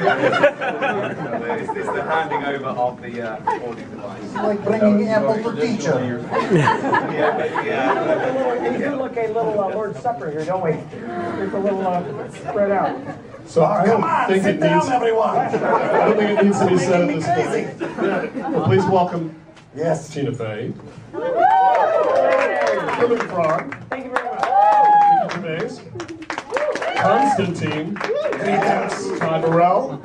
And Sam Eber. Greetings, Hollywood media elite. Well, goodbye, everyone. First question. Questions. Yes, for Kermit, I was wondering, nothing against you, Constantine, but I was wondering why, Kermit, you didn't want to play both parts, because it would have really enhanced your acting credits. And where's Miss Piggy? Boy, that's two very different questions. Well, you know, it didn't make sense for me to play Constantine because we do have a few scenes together, and I don't really work on green screen. So we couldn't really make that work. Plus, listen, Constantine is actually a distant cousin from Russia. Yes. Also with roots in the Colorado area, I understand. This is true. They like to lick toads there. But anyway, so it was better to get him to do it. He has the voice, you know. He is actually from Russia. Well, I'm afraid so, Sam. I'm afraid so. You are sitting between the two of us. That's all I can say. But what is weird thing is I cannot speak any Russian words. Just an accent. That's it. That's a weird part of Russia. That's all English. That is correct. You're going to the Russian airport. Yes. Oh, and I should, to answer the second part of your question, well, I'm just going to give it away. Miss Piggy is actually around, but she insisted upon being fashionably late. So I don't know when she's going to show up, but she is here. Who cares? In the second row. Exactly. Hi, I'm Angela Dawson, Front Row Features. I wanted to ask the humans amongst the group here about the singing, and was it were you nervous at all about being in a movie musical and singing and so forth? How did you approach it, and you know, will there be more musicals in your future? Well, I was okay with singing. I'm a proud pop star. I always sneak a song into everything I do, whether it's David Brent or Simpsons or whatever. But dancing, a little awkward. A little embarrassed about that. I don't move well. But I was with a frog. Yes. So it doesn't matter. I'll do anything with a frog. That's my motto. That is no thing. And he's a great tap dancer, or more a flap dancer. He's got dancing. Yeah, flap dancing on my head. So yeah, no one's going to be looking at me when we're doing that dance. They're going to say, "There's a frog dancing." That's what's going to be happening. So yeah, I got away with it. Yeah, you have good voice. My singing sounds like, if you've ever seen the movie version of Oliver, when the little boy sings and you can hear the hiss of how loud they had to turn up the microphone. My singing sounds like that. No, that's not good. You were great. But I think Brett wrote really, really good songs that made us seem good. Brilliant. Amazing. America and the world was spared my singing voice except for 2 notes. I don't know if you noticed that. I think it was by design. I spoke my song, but I was thrilled to do it. I'm a huge fan of Brett McKenzie. You are selling yourself short. You are a great singer, a great actor, and a great American. So confusing. In the second row. Hi, Tina. Hi. In your Naja persona, can you tell us why you, not Miss Piggy, are the right woman for Kermit? She'll stab you in the back later, but just tell us now why you're the Nadia right. is less work than Piggy. You can give Nadia a bag of hot rocks for Valentine's Day. She will not care. Easy cheap date. Over here on the right. Hello, here. It's a question for Mr. Constantine. What? After this movie, and singing and dancing, did you ever plan to leave behind the criminal life and dedicate and incorporate to the Muppets family? Well, this is a good question. I am actually thinking about doing new Netflix original programming. I will call it House of Toads. I will executive produce and showrun. So let's take meeting, yes? What do you think? Amazing. You're the best. I am. I love this guy. He looks like, you know, he's got a cold, he's literally got a cold exterior, he's cold-blooded, he's an amphibian. But yes. He's got a little, I think I've melted his heart a little bit. You see, he had a bad upbringing. He was born in a Russian pond, weren't you? Yes. One of 800 siblings. Right. Many of them dead. Right. Eaten by fish. Eaten by fish. And he came over here and we met and we bonded, didn't we? We bonded Yes. over our mutual hatred of most of the other Muppets. Well, a particular pig Oh, yeah, don't get me started. Yeah, good thing she's not here. Yes. In the center. Hi, my name is Cassandra. I'm from Kids Pick Flicks. So in the movie, there's a scene where Kermit, you try to mimic Constantine in that mirror. So I was wondering, for all of you in your own personal lives, have you ever tried to be someone and mimic someone that isn't true to who you really are? I think that's what we do for a living, isn't it? Yeah. We turn that very strange psychological disorder into a lucrative career. You nailed the answer, Kermit. That was good. Hi. There's a line in the movie that over here that suggests that there may have been some rivalry behind the scenes over how much screen time Walter got in the last movie. Would Kermit and Sam care to comment on that? Any sort of behind the scenes politicking? Sam, you're good at behind the scenes politicking. Well, yes. Also very good at diplomacy. So I will just say that I am happy with how this movie turned out and all of the screen time that everyone here got. Sam, you didn't answer the question. Exactly. Oh.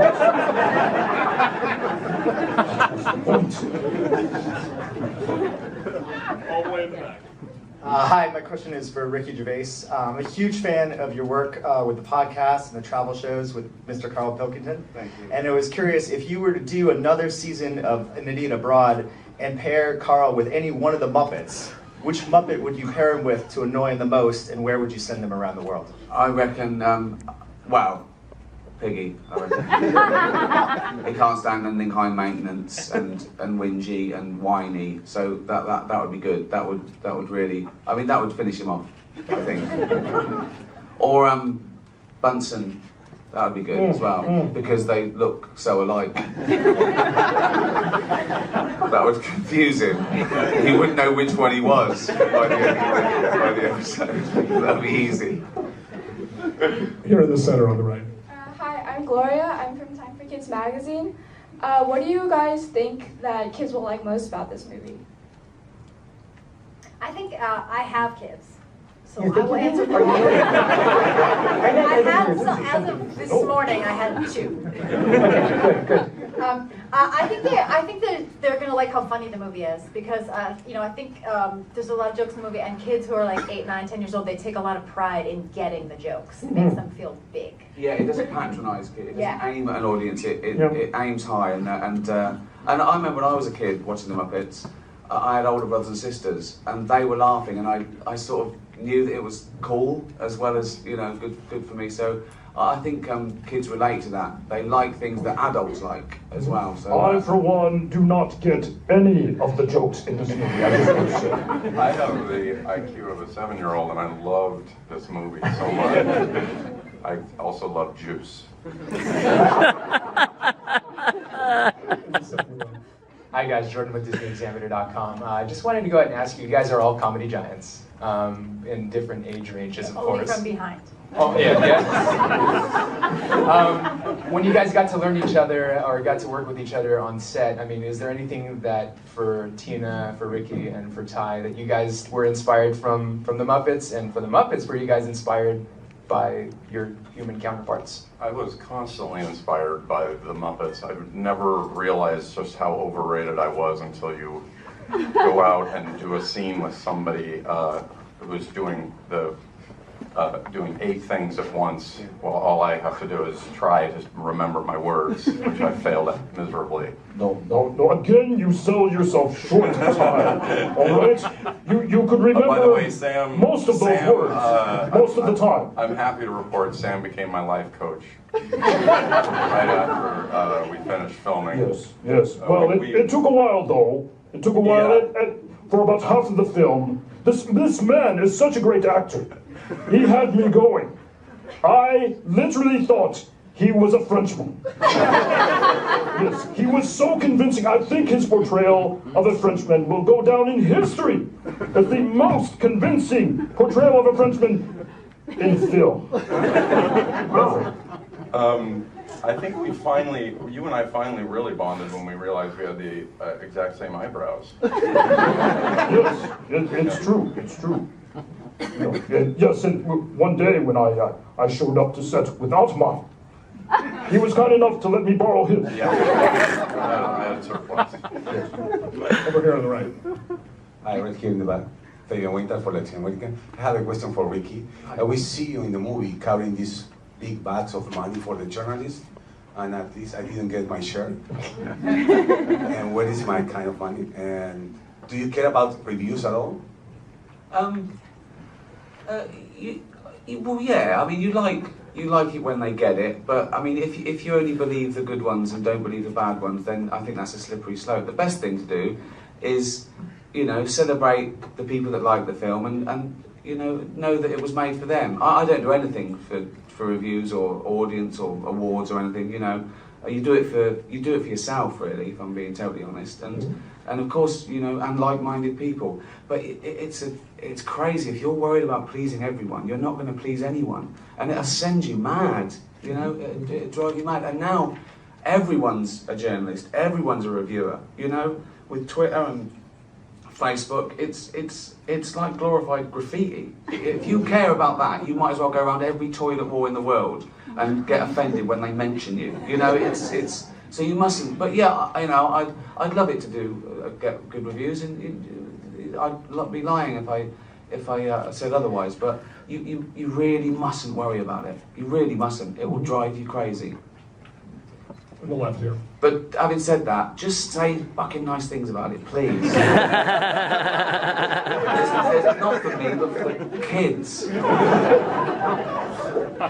Hi, Devin from mouseinfo.com. This question is for Kermit. Kermit, what are you most proud of? Well, you may be surprised to hear this, but I'm actually stretching myself quite a lot as a dramatic actor in this thing. I did many scenes with Tina. One particular scene stands out to me. It was a closed set. It was the scene where she licks me. But I just want to clear it up right here with the press that Tina is happily married. Jeff was there during the shooting. Closed set. My husband was there. He was being very kind of controlling and creepy. Yes, but supportive. Kind of star 80 thing. But, and I had never done a scene like that before either. No. I mean, I'd filmed a lot of weird stuff at home, but to have a whole crew there, I was nervous, and Kermit really put me at my ease. I did hallucinate for 3 or 4 hours. A little bit. And that's odd because I had blood tests before, and I thought the toxins were low, but no, it was strange. It was pretty I'm sorry. I'm going to have to leave now. I'm pulling double duty here, both promoting this film and also working in hotel security. There's been a bit of a ruckus in the lobby. I have to go. I apologize. So, sorry. Bye, Sam. Thank you.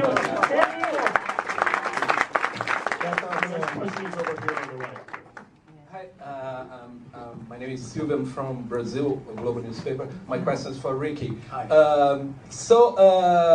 I know that you have been a manager for rock bands, for the Sweet rock band. That's right, yeah. Yep. And now you're portraying a band manager. How is it for you? Where did you get from this experience for the role in the movie? Oh yes, because I'm pretending to be a sort of sleazy LA agent. Not that there are any sleazy LA agents. No. To infiltrate the Muppets. It's quite nice playing a slime ball, a villain. I like that. I like playing flawed characters. You know, it's fun. It's sort of an exorcism. You're sort of saying, see, I'm not really like that myself, and I think that's you know what. I was just thinking about it. The Muppets did what I tried to do in extras sort of many years before, taking sort of famous people and making them make fools of themselves, and it sort of must have sunk in. And being on the flip side of it, like doing stuff like this and Curb Your Enthusiasm, you enjoy it and you want to be worse because you are sort of saying, look, I can't be like that or I wouldn't be joking about it. And I think that's why they want to do it in a way. So it was great fun for me, and I bonded with this guy immediately. I loved him. I've loved the Muppets for 35 years, and And I love you. I love you. I love your nephew Robin. He's got no neck. It is my. Yeah. I love frogs. It was my favourite until I met this guy. But I'm sorry to say this, but I think Constantine might be my best buddy. No, you know what? I totally understand. You guys work closely together. I understand. I accept that. Yeah. I have no comment on this. Yay! The show's not over, it's just begun. Hello, Kermit. Well, hi there. Whoa, wait. What? Hello, pig. Which one is which? Hello. No, I'm just kidding. I got 15. Yeah, this was all during the entire shoot. She confused us, but it kind of took some of the pressure off me. So, Maybe all right. a little bit at the beginning. No, listen, you still don't know who we are. She just sees green. It's wonderful. You know, it's actually not bad. Hi, Miss Piggy. We haven't actually met. I know we didn't really do much together on the movie. Refused to meet me. Nice. You look so pretty. Oh, thank you, yes. I think you look pretty too. Oh, thank you. Until you're so far away. I'm sure you look pretty. The next question is over here on the left in the second row. Oh, I forgot there were questions. I thought we were just having dinner party. For the non-Muppet performers, over here on this side here. Can't see anyone. How, especially those of you with children, what did it do for your street cred to be able to tell everybody that you were working with the Muppets, becoming close personal friends with the Muppets? Especially the kids, were they particularly impressed by you? My kids are still so unimpressed by me. I'm banking this one. I've learned this already from any other kids project that if I want to save my ego, I'm going to bank this. I'm going to pull it out in 5 years or something. But so far, it's 1 minute of why is Daddy on screen and 90 minutes of I'm hungry. I haven't got children, but when I found out I was doing this film, I just went and hung around schools telling them just in playtime. So, hey kids, you don't know who I am yet, but do you like the Muppets? I mean, yeah, I went, well, you might. You're going to be impressed. Let's wait right here. Yeah, let's wait. Right. Yeah. All day. You wait. Soon. I have 4 children now. Wow. And they're very excited to see the movie. But as far as me being in it, it's mostly like, oh, you're in the episode now. You be Queen Elsa. Either Queen Elsa or Mr. Smee. In the side here on the left. Here along the aisle. Good morning and congratulations. For Tina and Ricky, because in the past when you've been in this particular hotel, it's been hosting the Golden Globes and making fun of, jokes at the expense of celebrities. Or winning Golden Globes. Right, or winning them, exactly. Yeah. Are you suppressing an itch right now to make fun of anyone? And Tina, since Kermit brought it up, the licking scene, yes. On your list of things, and I presume there is one that you want to lick before you die, how high was Kermit on that list? You still do that list? I've done lists, yeah. And I've done a bunch of them. I still have the third rail of the New York subway. That's still on it. Anderson Cooper's neck. Still on the third rail. I don't know why. Very salty. But it's pretty high up there. Yeah, so the Kermit was pretty high up there on the... Yeah. It was good for me. It was great for me. Sister.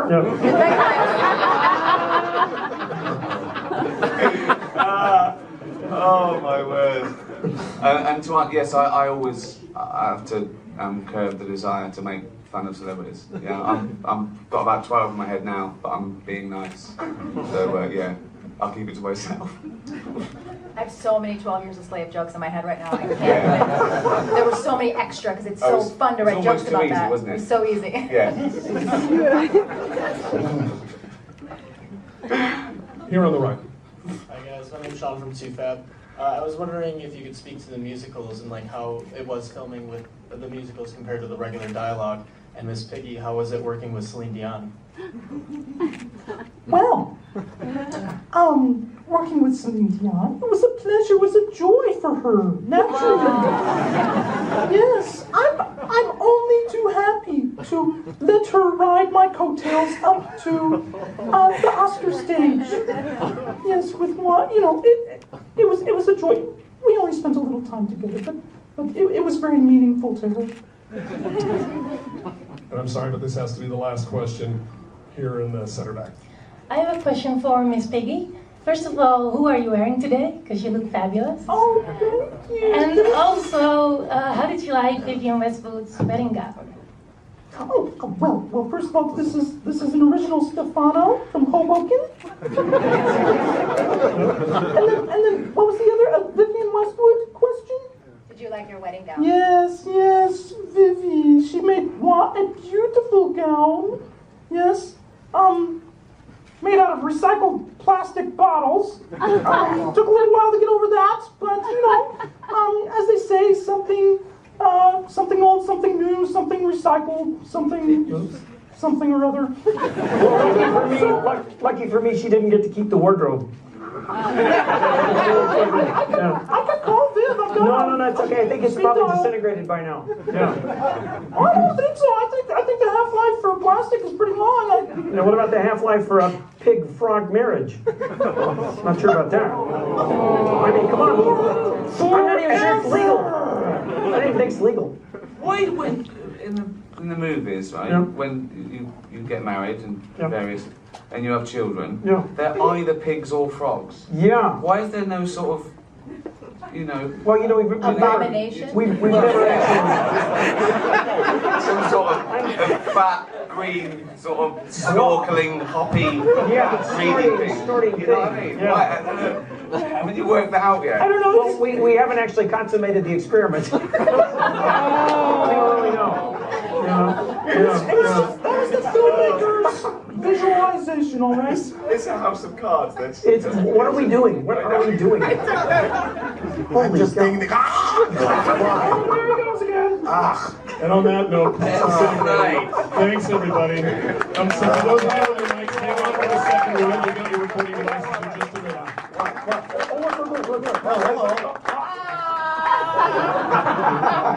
Sure. Block me first.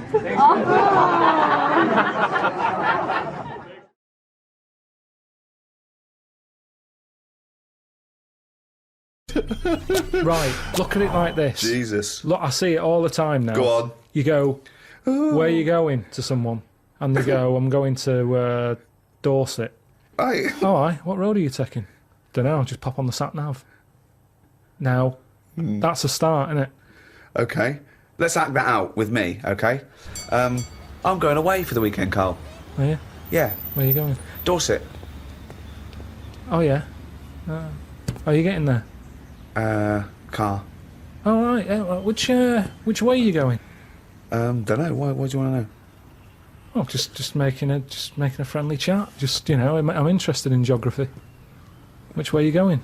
Well, I don't know really. I've got a sat nav in my car, and I'm getting there. And what do you mean? What? Easy, isn't it? Well, I'm not a pigeon. I don't. Oh, you got an A to Z. Well, yeah, but it's on a computer with the A to Z. What's the difference between looking at an A to Z and? Lazy, though. Not really. No. Why?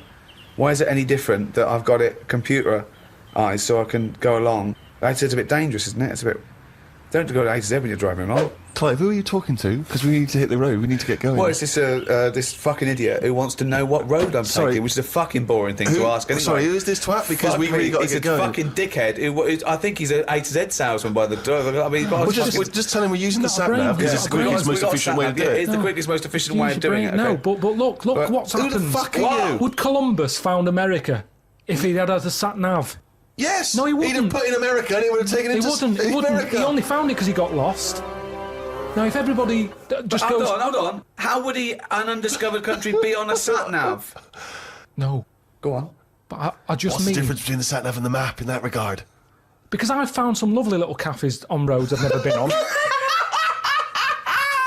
I know it's instantly gone from finding a continent to a little cafe. I love that. I love that. Little greasy I spoon. am off to discover the unknown world. Where are you going?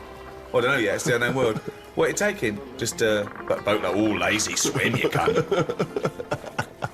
I love the fact that he's so Luddite now, he's annoyed at the sat-nav. I mean, you'd have probably given Columbus a hard time. Oh, got a compass. Don't you know where north is, you twat? I just think there's something in being lost. I never feel lost. I just think, I've had a diversion. Because you find new things. I'm forever going Meanwhile, down. Suzanne's asking the French peasant where I just think, Columbus. All right, what's the most interesting thing you found when lost? Like I say, I found a shop that was like a fancy dress shop. Amazing. Do you need fancy dress stuff? Dressed You up never as go Columbus, out. went and bought a sat-nav, went to Dorset for the weekend. You never go out. Why do you need a fancy dress shop? That sounds like the one thing you would hate is fancy dress. But I like looking at they have like a space helmet in there. Right, so you found a fancy dress shop. Where are you supposed to be going that you had time to get sidetracked and go in a... I think I was going to a meeting. Amazing, that's the last time! So why do you want to get lost? You don't want to get lost, do because we? I always give myself loads of time because I get lost a lot. I always give myself... Get a sat-nav! No, I'm just saying, that's how you find little treats along the way, and next time you pass it, or next time someone says, do you know where the fancy dress shop is? You can go, yeah, I do. You go, I have no idea because I was lost. I didn't know where it was. No, normally I learn. I'm not going to tell you, lazy cunt. Have you got an AZ? Oh, that's harsh. Yeah, find it yourself, you lazy twat.